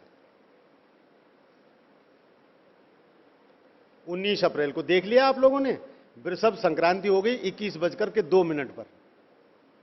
देख लिया आचार्य जी, आपको दिख गया? 19 अप्रैल, ये 19 अप्रैल के सामने 30 गते है, पेज नंबर 43। ठीक है, जहां प्रदोष भी लिखा है, और वृषभ संक्रांति 21:02 पर महात्मा हंसराज जी की जयंती की है उस दिन, है ना। अब देखिए कि अधिकतर पंचांग 19 अप्रैल को ग्रीष्म ऋतु का प्रारंभ दिखा रहे हैं। ग्रीष्म ऋतु वर्ष या संवत की दूसरी ऋतु होती है, जिसमें कि ज्येष्ठ और आषाढ़ महीने होते हैं। इससे पहले की बसंत ऋतु होती, जिसमें कि चैत्र और वैशाख महीने होते हैं। रामनवमी और चैत्र नवरात्रे इसी बसंत ऋतु के पहले अर्थात मधुमास में चैत्र माह के त्योहार हैं। भाई, मधुमासे शीते पक्षे नवम्याम कर्कटे तिथे, मधुमास नवरात्रे कब आने चाहिए? मधुमास में आने चाहिए। इस वर्ष अब इन जो पंचांग हैं, पंचांगों ने 19 अप्रैल 2016 को ग्रीष्म का आरंभ दिखाने वाले इन्हीं तथाकथित निर्णय पंचांगों के अनुसार 8 अप्रैल को नवरात्रि शुरू हो गए। इस साल जो आपने नवरात्रे शुरू हुए हैं, मेरी बहनें खास तौर पर ध्यान दें, आप लोग नवरात्रों को काफ़ी अच्छी तरह से लेती हो, और गलत नवरात्रे बिल्कुल नहीं लिया करें। आप इसको जरा गहराई से समझिए कि नवरात्रि आपने जो इस साल 8 अप्रैल से मने वो क्यों गलत थे और कितने गलत थे। 8 अप्रैल से नवरात्रि दिखाए पंचांगों ने, हमारे पंचांग ने नहीं दिखाए। हमारे पंचांग ने कब दिखाए वो आपको अभी बाद में बताऊंगा। इसका यह मतलब हुआ कि ग्रीष्म ऋतु लगने से पूर्व बैसाख माह होता है। अब इनका 8 अप्रैल को ये जब दिखा रहे हैं तो ग्रीष्म ऋतु दिखा रहे हैं 19 अप्रैल को, तो 19 अप्रैल से 30 दिन पहले का तो जो है बैसाख महीना होना चाहिए। ग्रीष्म ऋतु जो है वो ज्येष्ठ से शुरू हुई, तो ज्येष्ठ से 30 दिन पहले तो बैसाख मास होना चाहिए ना। 19 अप्रैल से 30 दिन पहले अर्थात 19 मार्च तक तो बैसाख, 19 मार्च से तो बैसाख शुरू लगा, तो बैसाख में नवरात्रि कैसे आ जाएंगे? बात पकड़ में आ रही है? 8 अप्रैल को जो नवरात्रि दिखाए गए ये चैत में नहीं दिखाए गए, ये बैसाख में दिखाए गए।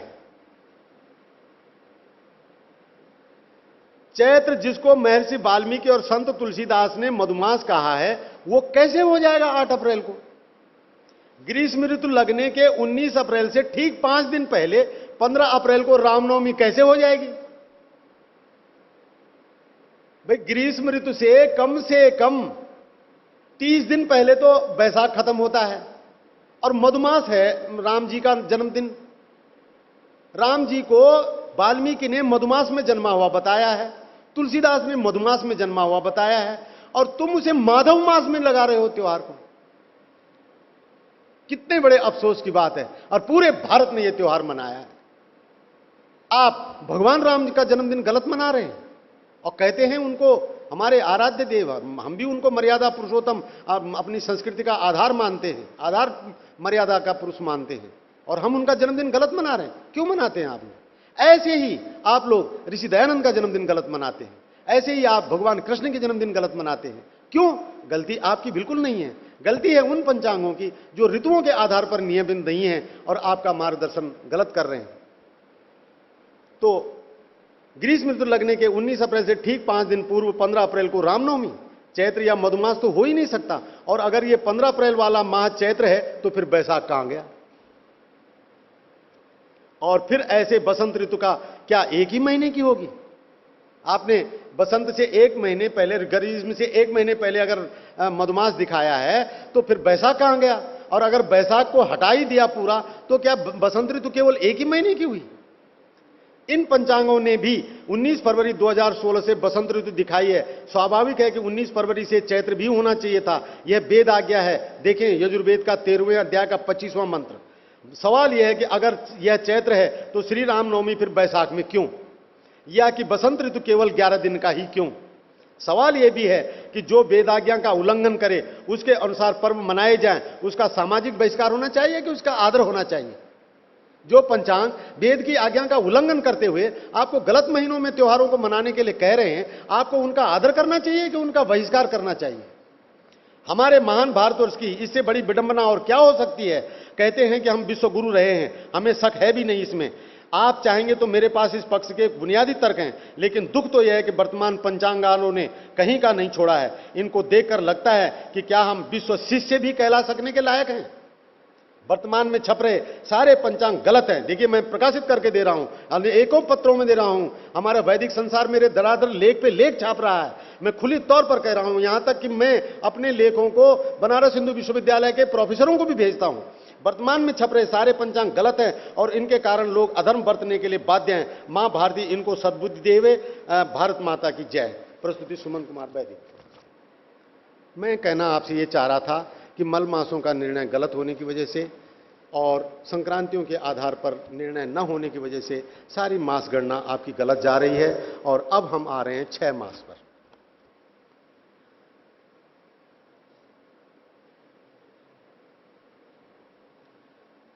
छह मास में बहुत थोड़ा सा है बोलने को, क्योंकि अधिमास आपने अच्छे से समझ लिया है। 6 मास जो है वो बहुत बाद में आता है, हर 37वें साल नहीं आता। ये आता है या तो 19वें साल में और या आता है 141वें साल में। क्या बोला? या तो 19वें साल में और या 141वें साल में आता है। क्या होता है कि चंद्रमास हो, असंक्रांति मास हो, अधिमासा तो आता रहता है, असंक्रांति मास। लेकिन कभी कभी क्या होता है कि दो संक्रांतियां आ जाती हैं, द्विसंक्रांति मास हो जाता है कभी कभी चंद्रमा, एक इस एंड पे आया और एक इस एंड पे आया। तो उसमें क्या है कि मास गणना को सही करने के लिए एक मास को 6 यानी लुप्त करना पड़ता है, वो भी उसी आधार पर, नामकरण सब वैसा ही होता है। लेकिन जब कभी एक ही चंद्रमास 2 संक्रांतियां हो जाया करती हैं तो ऐसी स्थिति में एक 6 मास होता है। 6 मास कदाचित 141 या 19 वर्ष में हुआ करता है। जिस वर्ष 6 मास होता है उस वर्ष अनिवार्य तौर पर 2 अधिमास होते हैं। ये बहुत ही रेयर टाइम आता है, लेकिन हमारे ऋषियों की बुद्धि का कमाल देखिए आप, कि इसकी भी उन्होंने गणना, आप सोचिए, आज तो हमें बता दिया गया तब हम कह रहे हैं, लेकिन जब ये बात पता ही नहीं रही होगी तब इसको ढूंढना कितना कठिन रहा होगा, कितना कठिन रहा होगा। बड़े ही आश्चर्य की बात है, क्योंकि मैं जानता हूं कि एक एक चीज को ढूंढने के लिए ना जोड़ते जोड़ते जोड़ते जोड़ते जोड़ते चले जाना पड़ता है। ऐसा आदमी कितना धैर्यपूर्वक काम किया होगा उस आदमी ने, 141 सालों का उसने रिकॉर्ड बनाया होगा, और तब देखा होगा कि अरे एक संक्रांति में एक ही चंद्रमास जो है वो 2 संक्रांतियां आ गई हैं। आप सोचिए हमारे ऋषि मुनियों ने कितना परिश्रम किया होगा इन पंचांगों को देने के लिए या इन व्यवस्थाओं को बनाने के लिए।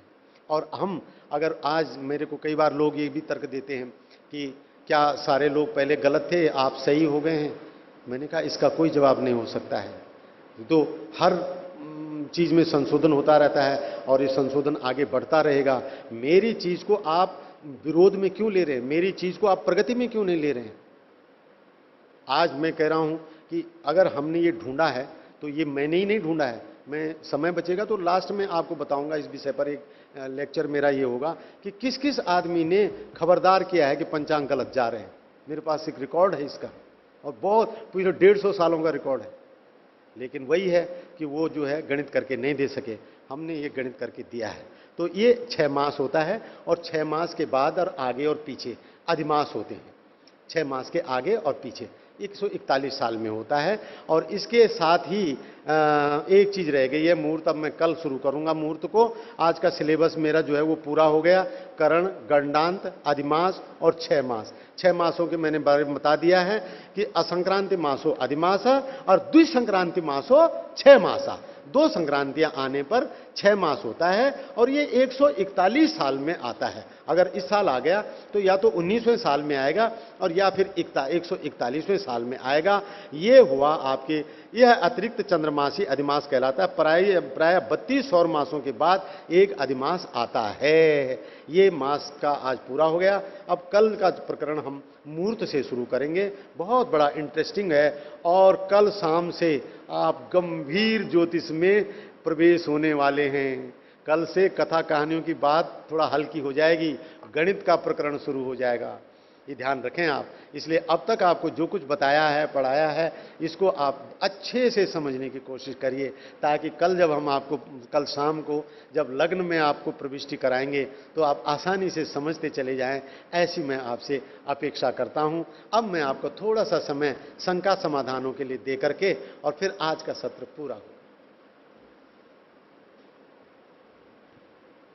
जी आचार्य जी। जी स्वामी जी। ये 2 संक्रांतियां कैसे आ जाती है 1 महीने के अंदर? हाँ, ये आ जाती है। जबकि सौर मास जो है वो बड़ा है और चांद्रमास तो छोटा होता है। हो जाता। कभी चंद्र की गति में बहुत कमी आ जाती है। जैसे आपने सुना होगा कि महाभारत काल में 2 6 तिथियां आ गई थी एक ही उसमें, और 2 ग्रहण पड़ गए एक ही उसमें, 3 ग्रहण। ये जो आपको सौर मास की अवधि और जो चांद्र मास की अवधि बताई गई है, ये औसत अवधि है। जो परिक्रमा पथ है पृथ्वी का, मैंने इसको ऐसे करके देखिए, जो मैंने बताया था कि परिक्रमा पथ जो है ये अंडाकार है, वृत्ताकार नहीं। इसकी वजह से होता क्या है कि अगर आप इसमें 30-30 अंश के बराबर कोण भी बनाएंगे तो भी चाप बड़ा हो जाता कभी कभी। ये कोण भले ही 30 अंश का है, ये भी 30 अंश का है, ये भी 30 अंश का है, लेकिन चूंकि यहां पृथ्वी नजदीक है, इस 30 अंश को ट्रेवल करने में इतनी बड़ी दूरी तय करनी है, जबकि यहां 30 अंश को दूर ट्रेवल परिक्रमा करने में सिर्फ इतनी ही दूरी तय करनी है। तो मासों की जो एग्जैक्ट अवधि है प्रत्येक मास की, ये अलग अलग होती है। हमारे सौर मासों में पौष और माघ मास ये जो होते हैं, ये सामान्यतया चांद्र मास से कम अवधि के होते हैं, क्योंकि इस समय पृथ्वी सूर्य के सबसे नजदीक होती है, तो 30 अंश का अंतराल बहुत जल्दी कवर कर जाता है। ये महीने 29 दिन और 29.23 डेज ऐसे होते हैं, जो पौष और माघ मास है। ये जो मास हैं, इनकी अवधि, वास्तविक अवधि चांद्र मासों से कम होती है।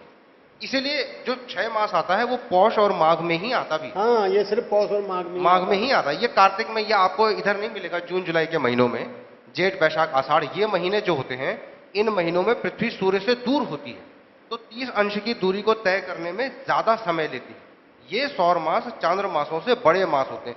यहाँ जो मास है, इवन जो जेठ मास है, इसकी वास्तविक अवधि लगभग 32 दिन की होती है, लेकिन औसत मान में 12 अवधि अगर सौर मास की लेंगे तो वो 30 घटी कुछ पल का होता है। ऐसे ही जो चांद्रमास है, चंद्रमा भी जब पृथ्वी से दूर होता है तो चांद्रमास छोटा हो जाता है, और जब बड़ा हो जाता है, और जब चंद्रमा पृथ्वी के नजदीक होता है तो चांद्रमास भी अवधि में छोटा हो जाता है। लेकिन वो सूक्ष्म गणित की बात है, और उसी सूक्ष्म गणित के कारण 6 मास इतने अंतराल पर कभी कभी आ जाते हैं।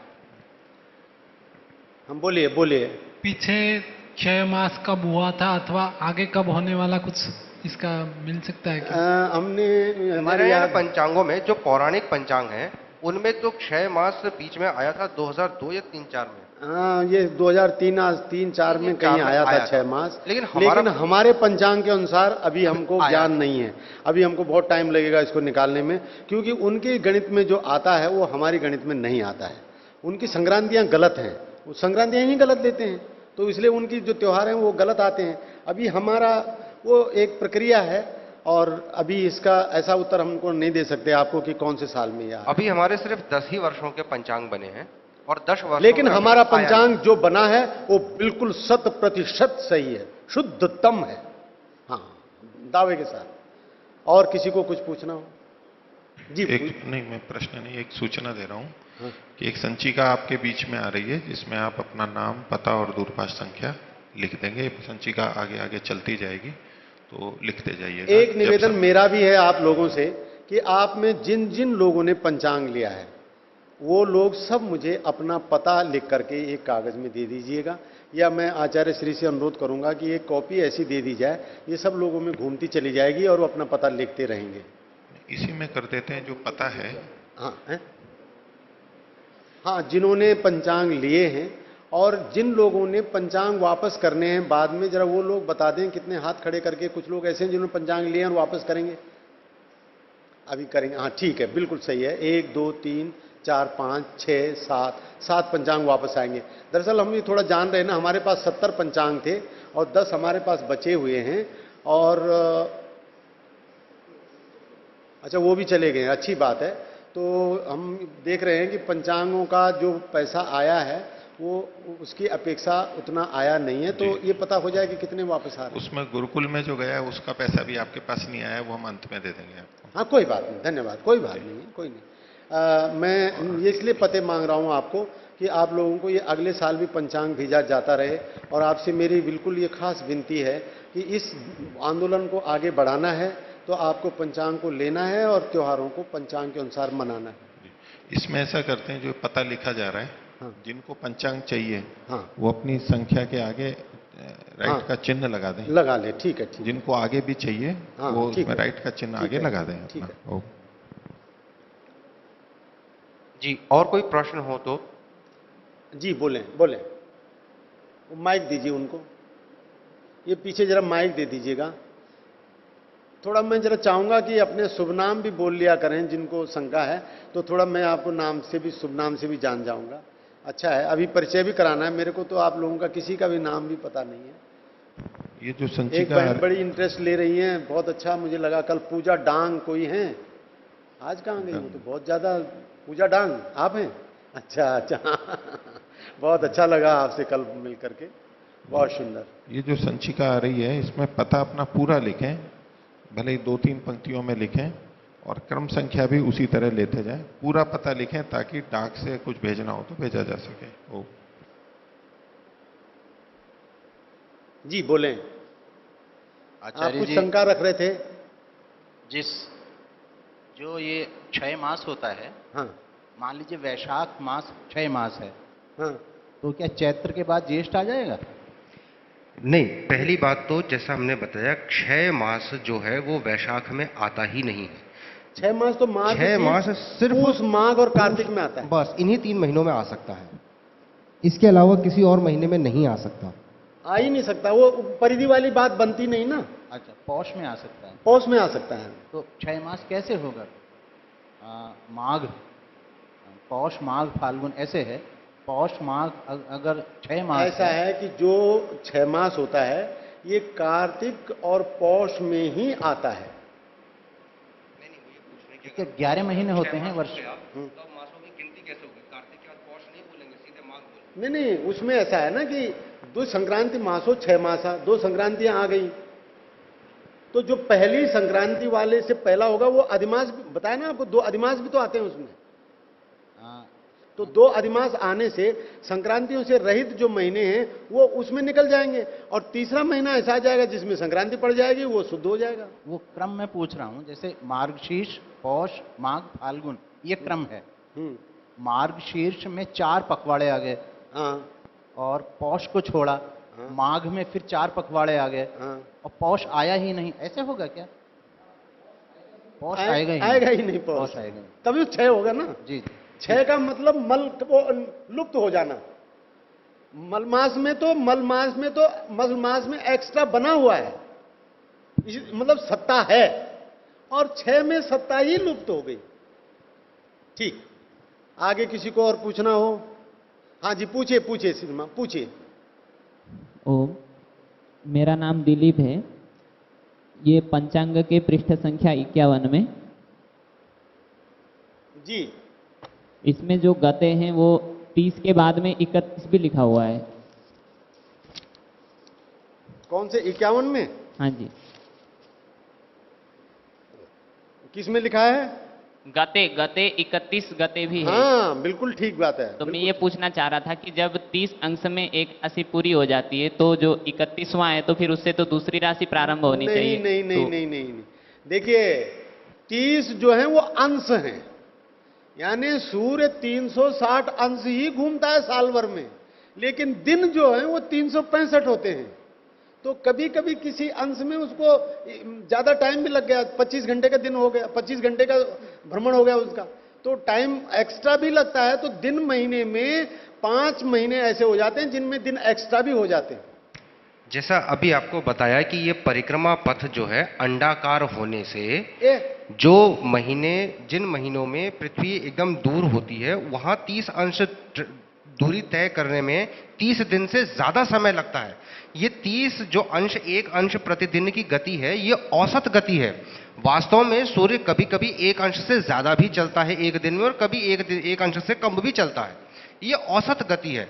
इसलिए जो महीनों के दिन हैं, पूरे वर्ष के 5 महीने ऐसे होते हैं जिनमें 31 दिन होते हैं जहां पृथ्वी सूर्य से दूर है, और ये दिन होते हैं हमारे बैसाख, जेठ, आषाढ़, ये वाले जो 5 महीने हैं इस क्रम में, ये 5 महीने ऐसे होते हैं जो जिनमें महीने 31 दिन के होते हैं। और चैत्र का महीना आपको चौथे साल में 32 दिन का भी मिल सकता है, 31 दिन का और लीप ईयर का टाइम। इसी वजह से हर चौथे साल में चैत्र का महीना जो अमूमन 30 दिन का होता है, अमूमन 30 दिन का होता है, वो 31 दिन का मिल गया। हर चौथे साल में ऐसा होता है। अब आप चौथे देखेंगे साल कि- में ऐसा क्यों होता है कि एक साल, देखिए सिविल कैलेंडर की जो हम समाज को जो कैलेंडर देते हैं और जो प्रकृति का कैलेंडर है, प्रकृति के कैलेंडर में वर्ष में दिनों की संख्या पूर्ण अंकों में नहीं है, महीनों की संख्या, महीनों में दिनों की संख्या पूर्ण अंकों में नहीं है। चंद्रमा का 1 महीना 29 दिन 12 घंटे इतने मिनट का होता है। या सौर दिन है, एक दिन में एक दिन जो है, जो 1 अंश चलने में समय लग रहा है, वो 24 घंटे ना होकर के सिर्फ 83 घंटे है। ऐसा नहीं हो सकता कि 1 जनवरी का जो दिनांक है वो 0:0 से शुरू हो और 2 जनवरी का दिनांक जो है वो 1 ही जनवरी को 23:55 पर शुरू हो जाए। हमें दिनों को पूर्ण अंकों में रखना हमारी मजबूरी है। अब एक वर्ष 365 दिन से थोड़ा सा ज्यादा होता है, 5 घंटे और ज्यादा, 6 घंटे और तब भी वो दिन में आएगा पूरा हमारा। लेकिन हमने वर्ष तो लिया सिर्फ 365 दिन का ही, 5 घंटे का तो वो 5 घंटे 48 मिनट हमारे बच गए। लगभग औसत में देखेंगे करीब 6 घंटे करीब बच जाते हैं। ये 6 घंटे एक दिन, एक साल में 6 घंटे, 2 साल में 12, तीसरे साल में 18 और चौथे साल में 24 घंटे, यानी कि एक पूरा दिन हमको एक्स्ट्रा मिल जाता है। ये पूरा जो एक दिन एक्स्ट्रा है इसको ये चैत में बढ़ जाएगा। चैत्र में बढ़ जाता है। जो चैत्र अमूमन 30 दिन का होता है, जैसे फरवरी 29 दिन की होती है, जैसे फरवरी सिविल ग्रेगोरियन कैलेंडर में जो ऐसे ही अंग्रेजी हमारे कैलेंडर है, हिंदू कैलेंडर में भी, हमारे भारतीय पंचांग में भी चैत्र की व्यवस्था है। चैत्र लीप ईयर ये व्यवस्था सभी कैलेंडर्स में है। अंग्रेजी कैलेंडर में भी है, वहां फरवरी 28 दिन की होती है, 4 साल बाद 29 दिन की होती ये है। सिर्फ पारसी कैलेंडर में और उसमें नहीं है। इस्लामिक कैलेंडर में उनको दिनों से कुछ मतलब ही नहीं है, उनको किसी बात से कोई मतलब नहीं, वो जहाँ जा रहा है उनसे कोई वही नहीं। अब पारसी कैलेंडर है, उन्होंने हर महीना उनका 30 दिन का है, हर महीना 30 दिन का है। अब उनको कोई मतलब उनका नहीं। हर महीना 30 दिन का होता है, लेकिन 30 दिन 12 महीने 360 दिन के बाद उनके 5 या 6 दिन व्रत के त्योहार के ऐसे होते जिनको वो कैलेंडर में गिनते नहीं। उनके वर्ष उनका भी 365 दिन का ही होता बात है। यह है कि हमारा जो भारतीय पंचांग है विश्व का सबसे ज्यादा वैज्ञानिक, सबसे ज्यादा सुविचारित और सबसे ज्यादा प्राकृतिक रूप पर मैनेज्ड पंचांग है। बस कुल मिला के बात ये। ठीक जी, ये तो समझ में आ गया। दूसरा प्रश्न था एक, नक्षत्रों में आपने कहा था कि पूर्व भाद्रपदा नक्षत्र पहला नक्षत्र है, तो ये पहला क्या पहले उदित होता है इसलिए उसको पहला कह रहे हैं, या किस आधार पर उसको पहला कहा जा रहा है, ये नहीं समझ में आया। नहीं, एक बार फिर बोलिए अपनी बात को। पूर्वा भाद्रपदा नक्षत्र पहला नक्षत्र है, हम अश्विनी को पहला मानते हैं लेकिन वो गलत है, पूर्वा भाद्रपदा पहला है, तो वे पहला किस आधार पर कह रहे हैं आप उसको? क्या वो पहले उदित होता है इसलिए पहला है या फिर कैसे? नहीं, चलिए बोलिए। देखिए, एक वृत्त है हमारे पास, ये एक पूर्ण वसंत वृत्त है। संपात। इस वृत्त का आरंभ बिंदु कहां पर होगा? किसी रेखा में तो यह स्पष्ट करना बहुत आसान होता है, ये रेखा है, ये इसका आरंभ बिंदु है। एक वृत्त के अनंत आरंभ बिंदु होते हैं, इसलिए आप ये नहीं कह सकते कि वृत्त यहां से प्रारंभ हुआ या यहां से कहीं से भी आरंभ कर सकते कहीं हो। से भी हो सकता है। आप इस प्रश्न को ऐसे भी समझ सकते हैं कि पूर्व भाद्रपद ही क्यों, अश्विनी पहला हो, भरणी पहला हो, कृतिका भी पहला हो सकता है, कोई भी कहीं से पहला भी हो गिनना सकता है। प्रारंभ कर सकते हैं, वो तो वृत्त है, क्या फर्क पड़ता है उससे। तो मान्यता जो नियम है वो यह है कि जो नक्षत्र वसंत संपात के सबसे निकट होता है उसको शुरू का उसको मानते हैं। प्रारंभ माना जाए। हमारा जो क्रांति वृत्त है, ये जो परिक्रमा पथ है पृथ्वी का, इसको वसंत संपात से प्रारंभ माना गया है। कुछ संस्कृतियों में इसको मकर से मतलब मकर संक्रांति से भी प्रारंभ माना गया है, ये मान्यता की बात है। हमारे यहाँ इसको वसंत संपात से प्रारंभ माना गया है। तो जो नक्षत्र वसंत संपात के सर्वाधिक निकट होगा उससे नक्षत्र चक्र प्रारंभ किया जाता है। आजकल पूर्वा भाद्रपद वसंत संपात के निकटतम है। पूर्वा भाद्रपद संभवतः 9 वसंत अंश पहली ऋतु है, इसलिए हम भी वसंत से ही शुरू कर रहे हैं। वेद में निर्देश है, वसंत को पहले गिना गया है, वसंत को पहले गिना गया है, और वसंत ऋतु का पहला महीना मधुमाधव कहा गया है। इसलिए हम मधुमास वसंत संपात में जो नक्षत्र पड़ता है उसी को पहला नक्षत्र गिनते हैं, और यही सिद्धांत है। ठीक है, ठीक, बहुत सुंदर। आगे चलिए, बोलिए। आपने पृष्ठ संख्या 26 में अपना शुभ नाम बताइए। जी, अपना शुभ नाम बताइए। मेरा नाम कोटेश्वर आर्य। अच्छा जी। जी, आपने अपना पत्रक में 26 पृष्ठ में जी, शतभिषा नक्षत्र को उत्तराषाढ़ नक्षत्र के बाद शतभिषा नक्षत्र को गणन किया। 36वें पृष्ठ में, 26 पृष्ठ संख्या 26 में 26 में। हाँ जी, बोलिए। नक्षत्र गणन में उत्तराषाढ़ नक्षत्र के बाद अभिजित नक्षत्र को गणन किया आपने। हाँ जी। ये पौराणिकों में अभिजित नक्षत्र को गणन नहीं किया, हाँ 27 नक्षत्र को गणन किया उन लोगों हाँ, ने। हाँ जी, हाँ जी। इसका कारण क्या है? इसका कारण वेद आज्ञा है। जी? वेद आज्ञा है, वेद आज्ञा। वेद जो कह रहा है हम वो मान रहे हैं। वेद ने नक्षत्र सूक्त में 28 नक्षत्र गिने हैं, एक कारण। दूसरा कारण कि जब हमने आसमान को देखा है वैज्ञानिकों के माध्यम से और सूर्य सिद्धांत के माध्यम से, तो हमको 27 मिले हैं, 28 नहीं मिले हैं। हमने 28 नक्षत्रों को चिन्हित भी कर दिया है। आप देख रहे हैं कि हमने इसमें सारे विवरण दिए हैं कि कौन नक्षत्र कहां से कहां तक है। अगर ये हमको मिलता नहीं तो हम लिखते कहां से। और दूसरी बात, भारत सरकार की एक कैलेंडर रिफॉर्म कमेटी है का उसकी रिपोर्ट है, बहुत बड़ा वो हम लिख लाए हैं, बहुत लाए हम आपके लिए तैयारी करके, बहुत तैयारी, बहुत अच्छा। आपको अभी हम आपको कैलेंडर रिपोर्ट कमेटी के भी बातें बताने वाले हैं, लेकिन जो कल के जो गणितीय सिद्धांत आ जाएंगे तब आपको बताने में फायदा रहेगा। तो कैलेंडर रिफॉर्म कमेटी ने भी 28 नक्षत्रों को चिन्हित किया है। मेघनाथ साहा उसके अध्यक्ष रहे हैं और ये सन 1952 में पंचांग संशोधनों पर पहली रिपोर्ट भारत सरकार को मिली थी और उसी रिपोर्ट के अनुसार आपका जो है ये शक कैलेंडर शुरू हुआ है, भारतीय कैलेंडर। तो आपकी बात का जवाब पूरा हुआ। हाँ जी। 28 नक्षत्र हैं, वेद के अनुसार हैं और उनकी प्रत्यक्ष स्थिति है, उनके भोगांश उपलब्ध हैं। जी, दूसरा प्रश्न है, स्वामी ब्रह्मानंद सरस्वती अपनी ज्योतिष विवेक पुस्तक में सभी कुल मिला के नक्षत्रों को 1 खरब नक्षत्र को गणन किया उन्होंने। क्या करें? 1 खरब नक्षत्र को लिखा उन्होंने। बिल्कुल ठीक बात है। नक्षत्र 27 ही हैं, ऐसा नहीं है। हाँ। नक्षत्रों की संख्या अनंत है, खरब से भी क्या कौन जानता कितने हैं। जी। लेकिन हमको पंचांग गणना के लिए जो जिम्मेदार बिंदु हैं, जो प्रत्यक्ष दिखाए जा सकते हैं, जिनको हम कैलकुलेट कर सकते हैं और जो बिल्कुल मानक हैं, वो जो है हमारे लिए वो 28 है। नक्षत्रों की संख्या तो अनंत है, कुछ नहीं कह सकते।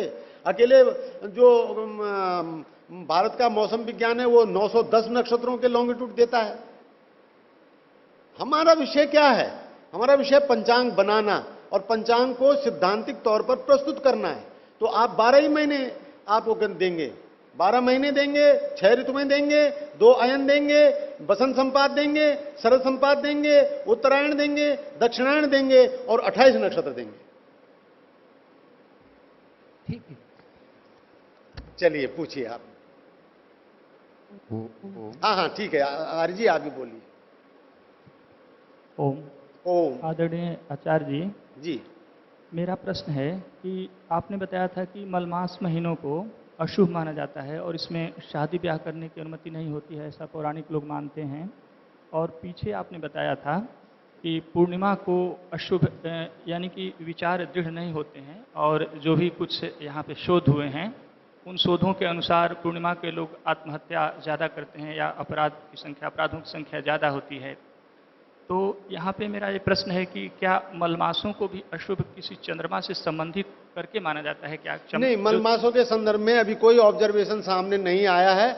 मलमास के बारे में सिर्फ ये किया गया है कि उनमें शादी ब्याह के शुभ काम नहीं करने चाहिए। उनका ये मानना है कि जैसे मल माने गया गुजरा, तो वो एक उसको सांकेतिक लेते हैं। उसमें ऐसा कुछ नहीं है कि चंद्रमा का उसमें विशेष प्रभाव अलग से दिखा है या लोगों पे उसका कोई असर दिखा हुआ है, ऐसा कुछ नहीं। इस पे एक दूसरा प्रश्न है जी, जो आपने उस समय पिछली कक्षा में बताया था जरा अष्टमी के थोड़ा जोर से बोल दीजिए। आपने पिछली कक्षा में बताया था कि अष्टमी के दिन यानी कि शुक्ल पक्ष की अष्टमी और कृष्ण पक्ष की अष्टमी के दिन जो चंद्रमा का हाफ ल्यूमिनेशन होता है, वो चंद्रमा विषय अलग है। वो जो हमने आपको मलमास का विषय अलग है। मैंने तो आपको ये बताया कि ये चंद्रमा मनुष्य के मन पर सबसे ज्यादा प्रभाव दे रहा है और ये अनुसंधान का विषय है। मुझे अध्ययन के दरमियान मिला है कि अष्टमी व्याधि विनाशिनी ऐसा सूत्र मिला है, तो मैं आपको ये उसके संदर्भ में समझाया हूं कि क्यों कहा होगा अष्टमी को ऐसा क्या हो रहा है। तो मैंने ये एक प्रैक्टिकल संभावना आपको बताई कि उस दिन कलाएं बिल्कुल एग्जैक्ट आधी हैं। आधी का मतलब अनुपातिक तौर से, मतलब जैसे अमावस है तो अमावस को कलाएं बिल्कुल खत्म हो जा रही हैं। चंद्रमा की कलाओं का बल आपको मिल ही नहीं रहा है, आपको माने किसी को भी नहीं मिल रहा है। मैंने आपको एक और बात ये भी बताई है कि महर्षि दयानंद सरस्वती जिस फलित को मानते हैं वो प्रभाव को बोल रहे हैं, वो फलित को तो नहीं मानते, मैं भी नहीं मान रहा हूं, पर प्रभाव को कोई नगण्य नहीं कर सकता। उन्होंने स्पष्ट कहा है सत्यार्थ प्रकाश में कि प्रभाव तो सूर्य का जैसे आप पर होगा वैसे उन पर होगा, उसे मुझ पर होगा, वो तो एक देशकालिक है। तो ऐसे ही मैं कह रहा हूं कि चंद्रमा का जो प्रभाव है अष्टमी के दिन वो संयत है। संयत माने न तो उसमें काला पक्ष अधिक है और न उसमें उजला पक्ष अधिक है। इसी संदर्भ में मैंने आपको पूर्णमासी का भी उदाहरण दिया कि पूर्णमासी को पूरी संपूर्ण कलाएं मनुष्य को अधिकतम वो मिल रहा है। तो मैंने ये इस बात को कंक्लूड करते हुए आपको ये कहा था कि अधिकतर अच्छे निर्णय आप लेते हैं अष्टमी को या आधी रात को या मध्य दिन में, अभिजित में और निशीथ में। ये मुहूर्त शास्त्र में कलम पढ़ाने वाले हैं आपको, निशीथ मुहूर्त और अभिजित मुहूर्त, ये कहा था। आचार्य जी, मुझे जानने की उत्सुकता है कि आपने बताया था कि अष्टमी के दिन अच्छे निर्णय होते हैं और कुछ लोगों अच्छे का निर्णय नहीं होते हैं ये नहीं कहा मैंने। संभावना है। निर्णय लेने के लिए मनुष्य की ज्यादा संयत स्थिति है उस दिन, ये कहा है मैंने, जी, कलाओं ऐसे- के प्रभाव से। जी, कुछ लोग ऐसा तर्क देते हैं कि जैसे मनुष्य के शरीर में 67% ब्लड होता है और ब्लड का 90 से 92% तक वाटर पानी होता है और पानी का चंद्रमा पे प्रभाव पड़ता है, ज्वार भाटे आते हैं समुद्र में, तो इससे मानव शरीर पर भी हो सकता है चंद्रमा की ऐसा स्थिति कुछ का हो। प्रभाव पड़ता है, परंतु मनुष्य के पास इन प्रभावों को नलिफाई अभी करने अभी के इस लिए पर कोई ऐसा अनुसंधान नहीं हुआ है। जी, यही मैं जानना चाहता हूँ, क्या अष्टमी के दिन के ऊपर मस्तिष्क की क्षमता कुछ बढ़ी हुई होती है? अभी इसके कोई ऐसा आधुनिक कोई अनुसंधान सामने नहीं आया है, लेकिन लग रहा है कि ये अनुसंधान का बिंदु है। मैं आपको बंबई में की बात बताऊं, बंबई को ज्वार भाटा का स्तर जो है अखबारों में रोज सुबह निकला हुआ होता है, लिखा हुआ होता है कि आज ज्वार भाटा कहां तक चढ़ेगा और कहां तक उतरेगा। तो अब चंद्रमा पे अब उन्होंने अध्ययन कर लिया है कि चंद्रमा की कलाओं का समुद्र पर कितना प्रभाव पड़ रहा है, और वहां रोज लिखा रहता है, जैसे आपके यहाँ तापमान लिखा रहता है और बहुत सारी बातें लिखी रहती हैं अखबारों में कि आज का तापमान कितना रहेगा, आज सोने के भाव कैसे रहेंगे, चांदी के भाव। ऐसे ही बंबई के अखबारों में समुद्र के ज्वार भाटे का भी विवरण रहता है कि आज ज्वार कहां तक चलेगा और भाटा कहां जाकर पहुंचेगा। तो ये अध्ययन हो रहा है। मैंने सिर्फ आपसे ये बात कही है कि ये अध्ययन और अनुसंधान का विषय है, इस पर करना चाहिए।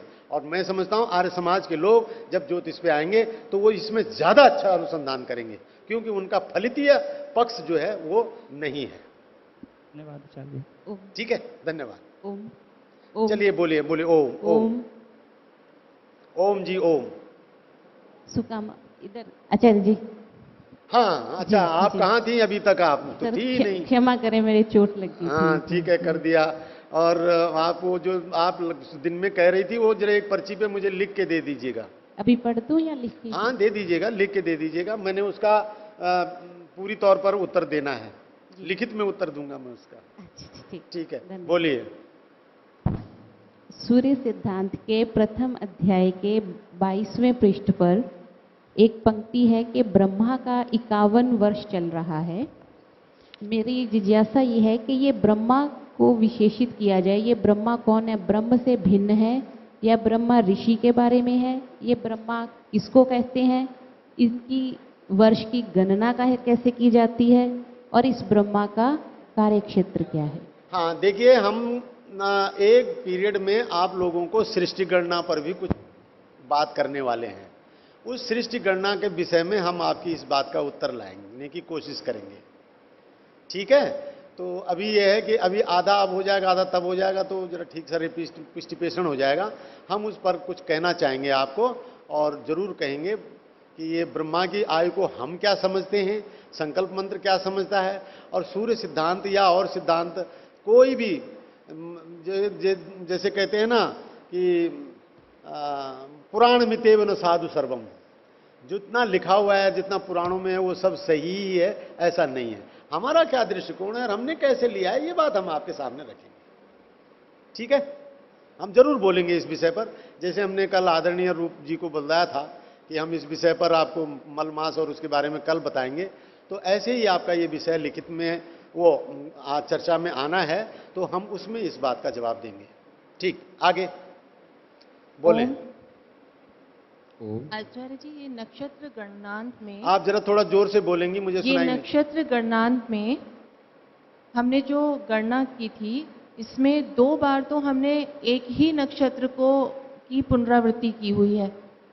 जैसे कि मेष में हमने जो 3 लिए, आश्विन, भरणी और कृतिका, और वृषभ में भी फिर हमने कृतिका, रोहिणी, मृगशिरा, हाँ, और ठीक है। मिथुन में भी मृगशिरा, आद्रा, लेकिन नीचे कर्क में आश्लेषा और सिंह में मघा, ये अलग अलग कर दिया। तो ये इसका क्या समझाया कारण है? ही यही है हमने कि जिस राशि पे नक्षत्र पूरा हो रहा हो, कर्क पे आश्लेषा पूरा हो जाता है, क्योंकि एक नक्षत्र में एक राशि में 9 चरण होने हैं पूरे।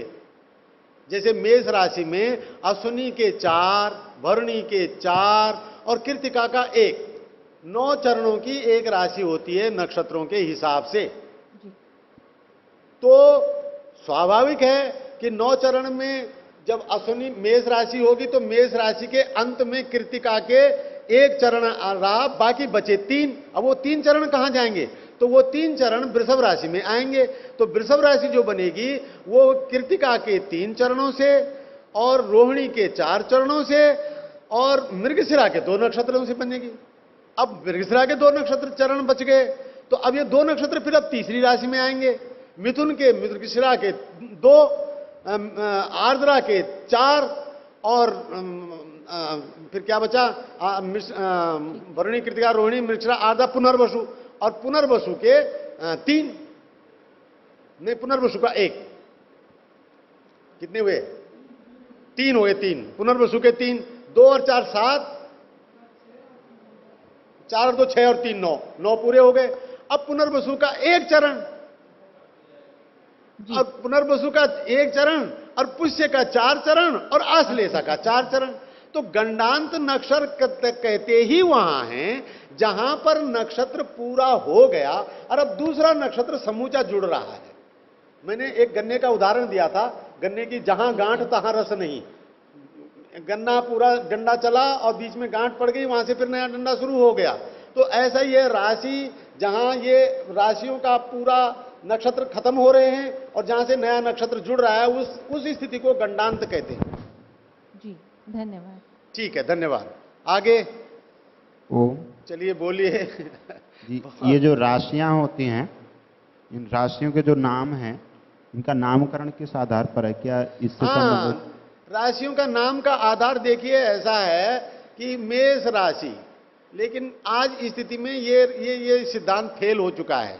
ये सिद्धांत किस तरह से फेल हुआ है इस पर हम आपको देखिए ध्यान रखना जरा, इस बात को कहीं बात बता देंगे इस बात को।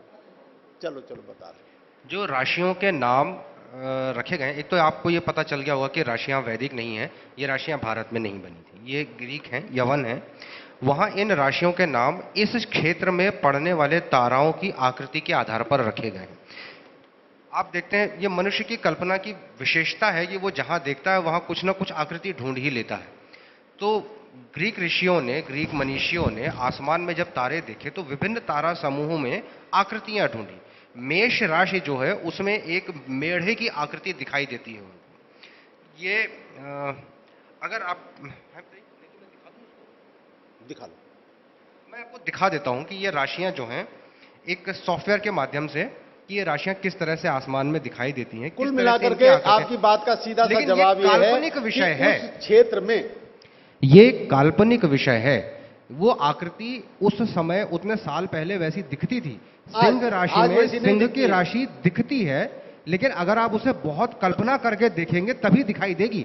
जो ताराओं की आकृति है, जो तारे बने हुए हैं, वो एकदम से सिंह की आकृति में है नहीं, लेकिन वो इस आकृति में है कि उस पर सिंह की आकृति आरोपित की जा सकती है। तो उस आधार पर इन राशियों के विदेशी सभ्यताओं ने नाम रखे हैं और वो उसी तरह से हमारी परंपरा में कुल मिलाकर मेष राशि वाला जो क्षेत्र है वहां पर जो तारे हैं उन तारों को मिला करके कुछ उन्होंने जो आकृति का रूप देखा तो वो मेष जैसा था, भेड़ जैसा था, तो उनको उसकी पहचान के लिए मेष नाम दे दिया। ऐसे ही दूसरे में देखा तो वो बैल जैसा था तो उसको वृषभ नाम दे दिया। ये इस तरह का है, लेकिन ये सिद्धांत आज फेल हो चुका है। ये सिद्धांत आज नहीं है। क्यों नहीं है वो अगर मौका लगेगा देखो तो इस बात को भी लाएंगे। यही मैं कह रहा था जी। दूसरा प्रश्न था इसमें ओ, इसके अतिरिक्त दूसरा प्रश्न था। हाँ क्या नहीं क्या नहीं, शाम को आप दोबारा नहीं बैठेंगे ना, बहुत थक जा रहे हैं हम। दोबारा नहीं, अभी बस जितना करना है कर लीजिए। हो गया थोड़ा कल। एक निवेदन और था आपसे कि कल हम आपको पूरा टाइम देंगे और हमने तो जितना सिलेबस लाए हुए हैं, जितना पाठ्यक्रम में लेके आया हुआ हूं, ये मैंने आपको पूरा करना है। बस जरा गणित वाले प्रश्न में मुझे टाइम शंका है कि टाइम उतना आप पकड़ भी पाएंगे, आधा से ज्यादा समय तो ऐसे ही निकल जाएगा। पर आप लोग अपनी तैयारी पूरी रखिए, आपको हम गणित समझाएंगे। और किसी के पास कैलकुलेटर हो तो वो भी लेते आइए आप साथ में। कल कल कल प्रातः- कल हाँ, प्रातःकाल, कल हाँ। शाम के उसमें, कल दिन में तो हमारे शाम और ही वाले। विषय हैं, शाम से शुरू करेंगे गणित का पक्ष।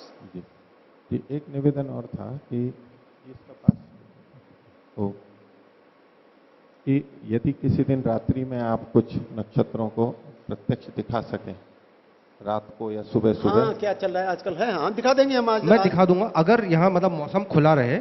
आज तो भी खुला आज तो थोड़ा लग रहा है, कल तो नहीं था, लेकिन अगर मौसम हम खुला रहा आज कल और आप- परसों में रात को देखेंगे, और अगर हमको कोई नक्षत्रों की स्थिति पहचानने में ठीक यहाँ पर दिख रही है तो हम आपको तुरंत खबर करेंगे। आप उस तरह से बुला लीजिए लोगों को। हम जो नक्षत्र यहाँ स्पष्ट रूप से दिख रहे होंगे वो नक्षत्र मैं आपको दिखा भी दूंगा, उनकी पहचान भी करा दूंगा। अगर कोई ग्रह दिख रहे होंगे तो वो भी आपको दिखा दूंगा। और एक बात मैं आपको और बता दूं इस संदर्भ में, कभी आपको ब्रह्मानंद सरस्वती जी आपके यहाँ आए, उनको बहुत अच्छा तजुर्बा है नक्षत्रों को पहचानने का।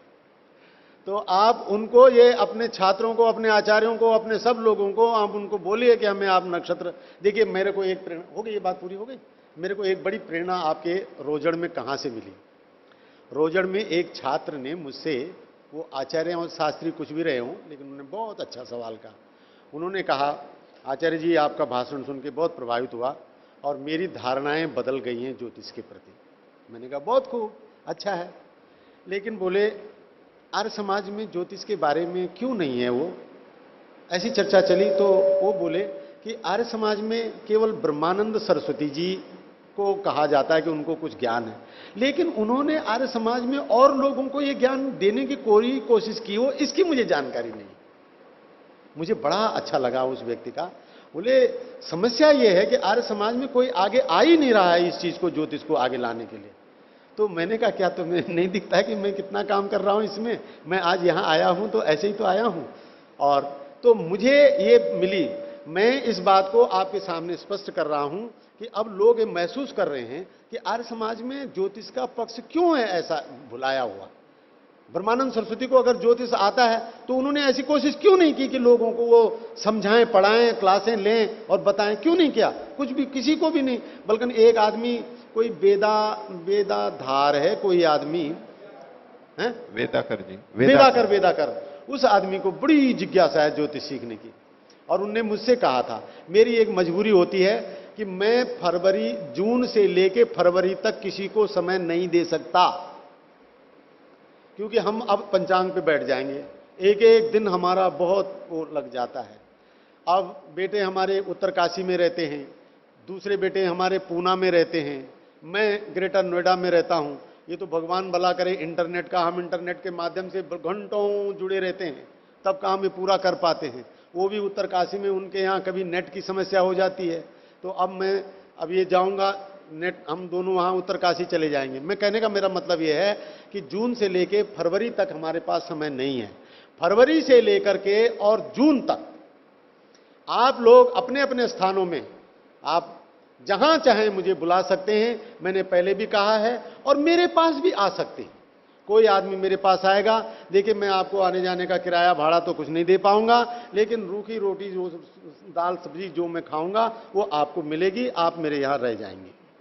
लेकिन अगर आप मेरे को बुलाते हैं तो भी मुझे बहुत हर्ष है। आपकी जगह में 10-5, मेरे यहां ज्यादा आदमी नहीं आ सकते क्योंकि मेरा छोटा सा घर है। आप अगर 10 आदमी इकट्ठे हो जाओगे तो मैं आपको नहीं बुला सकता, लेकिन 2 आदमी 3 आदमी आए तो आ जाएं, बिल्कुल आ जाएगा, चल जाएगा, आप आ जाइए, मेरे यहां सीख लीजिए।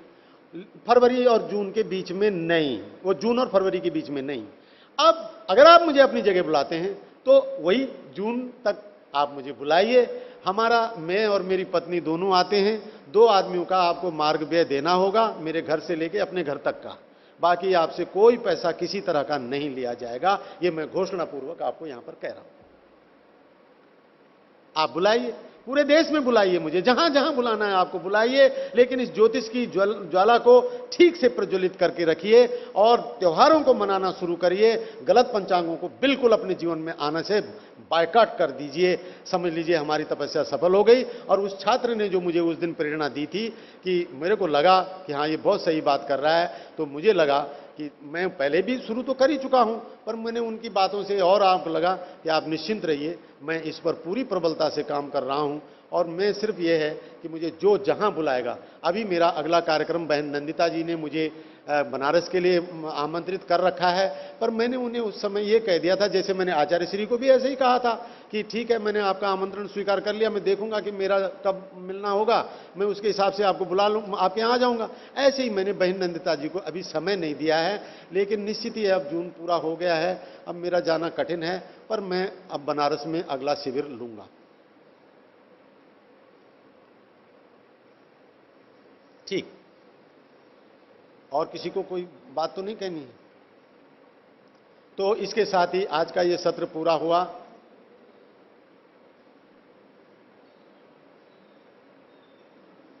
हाँ, कोई तारा इस समय अगर क्षितिज पर दिख रहा होगा, हैं?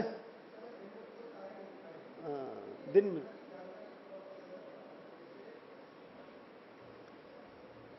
नहीं, आपको मैंने दोनों ही बातें बता दी हैं। ब्रह्मानंद सरस्वती जी कभी आए तो उनसे कुछ दिनों अपने विद्यार्थियों को तारों को दिखाना समझाइए। ये जैसे एक तारा मंडल है जो इस समय दिखाई दे रहा है, ये तारों की आकृति है जो आसमान में दिखाई देती है।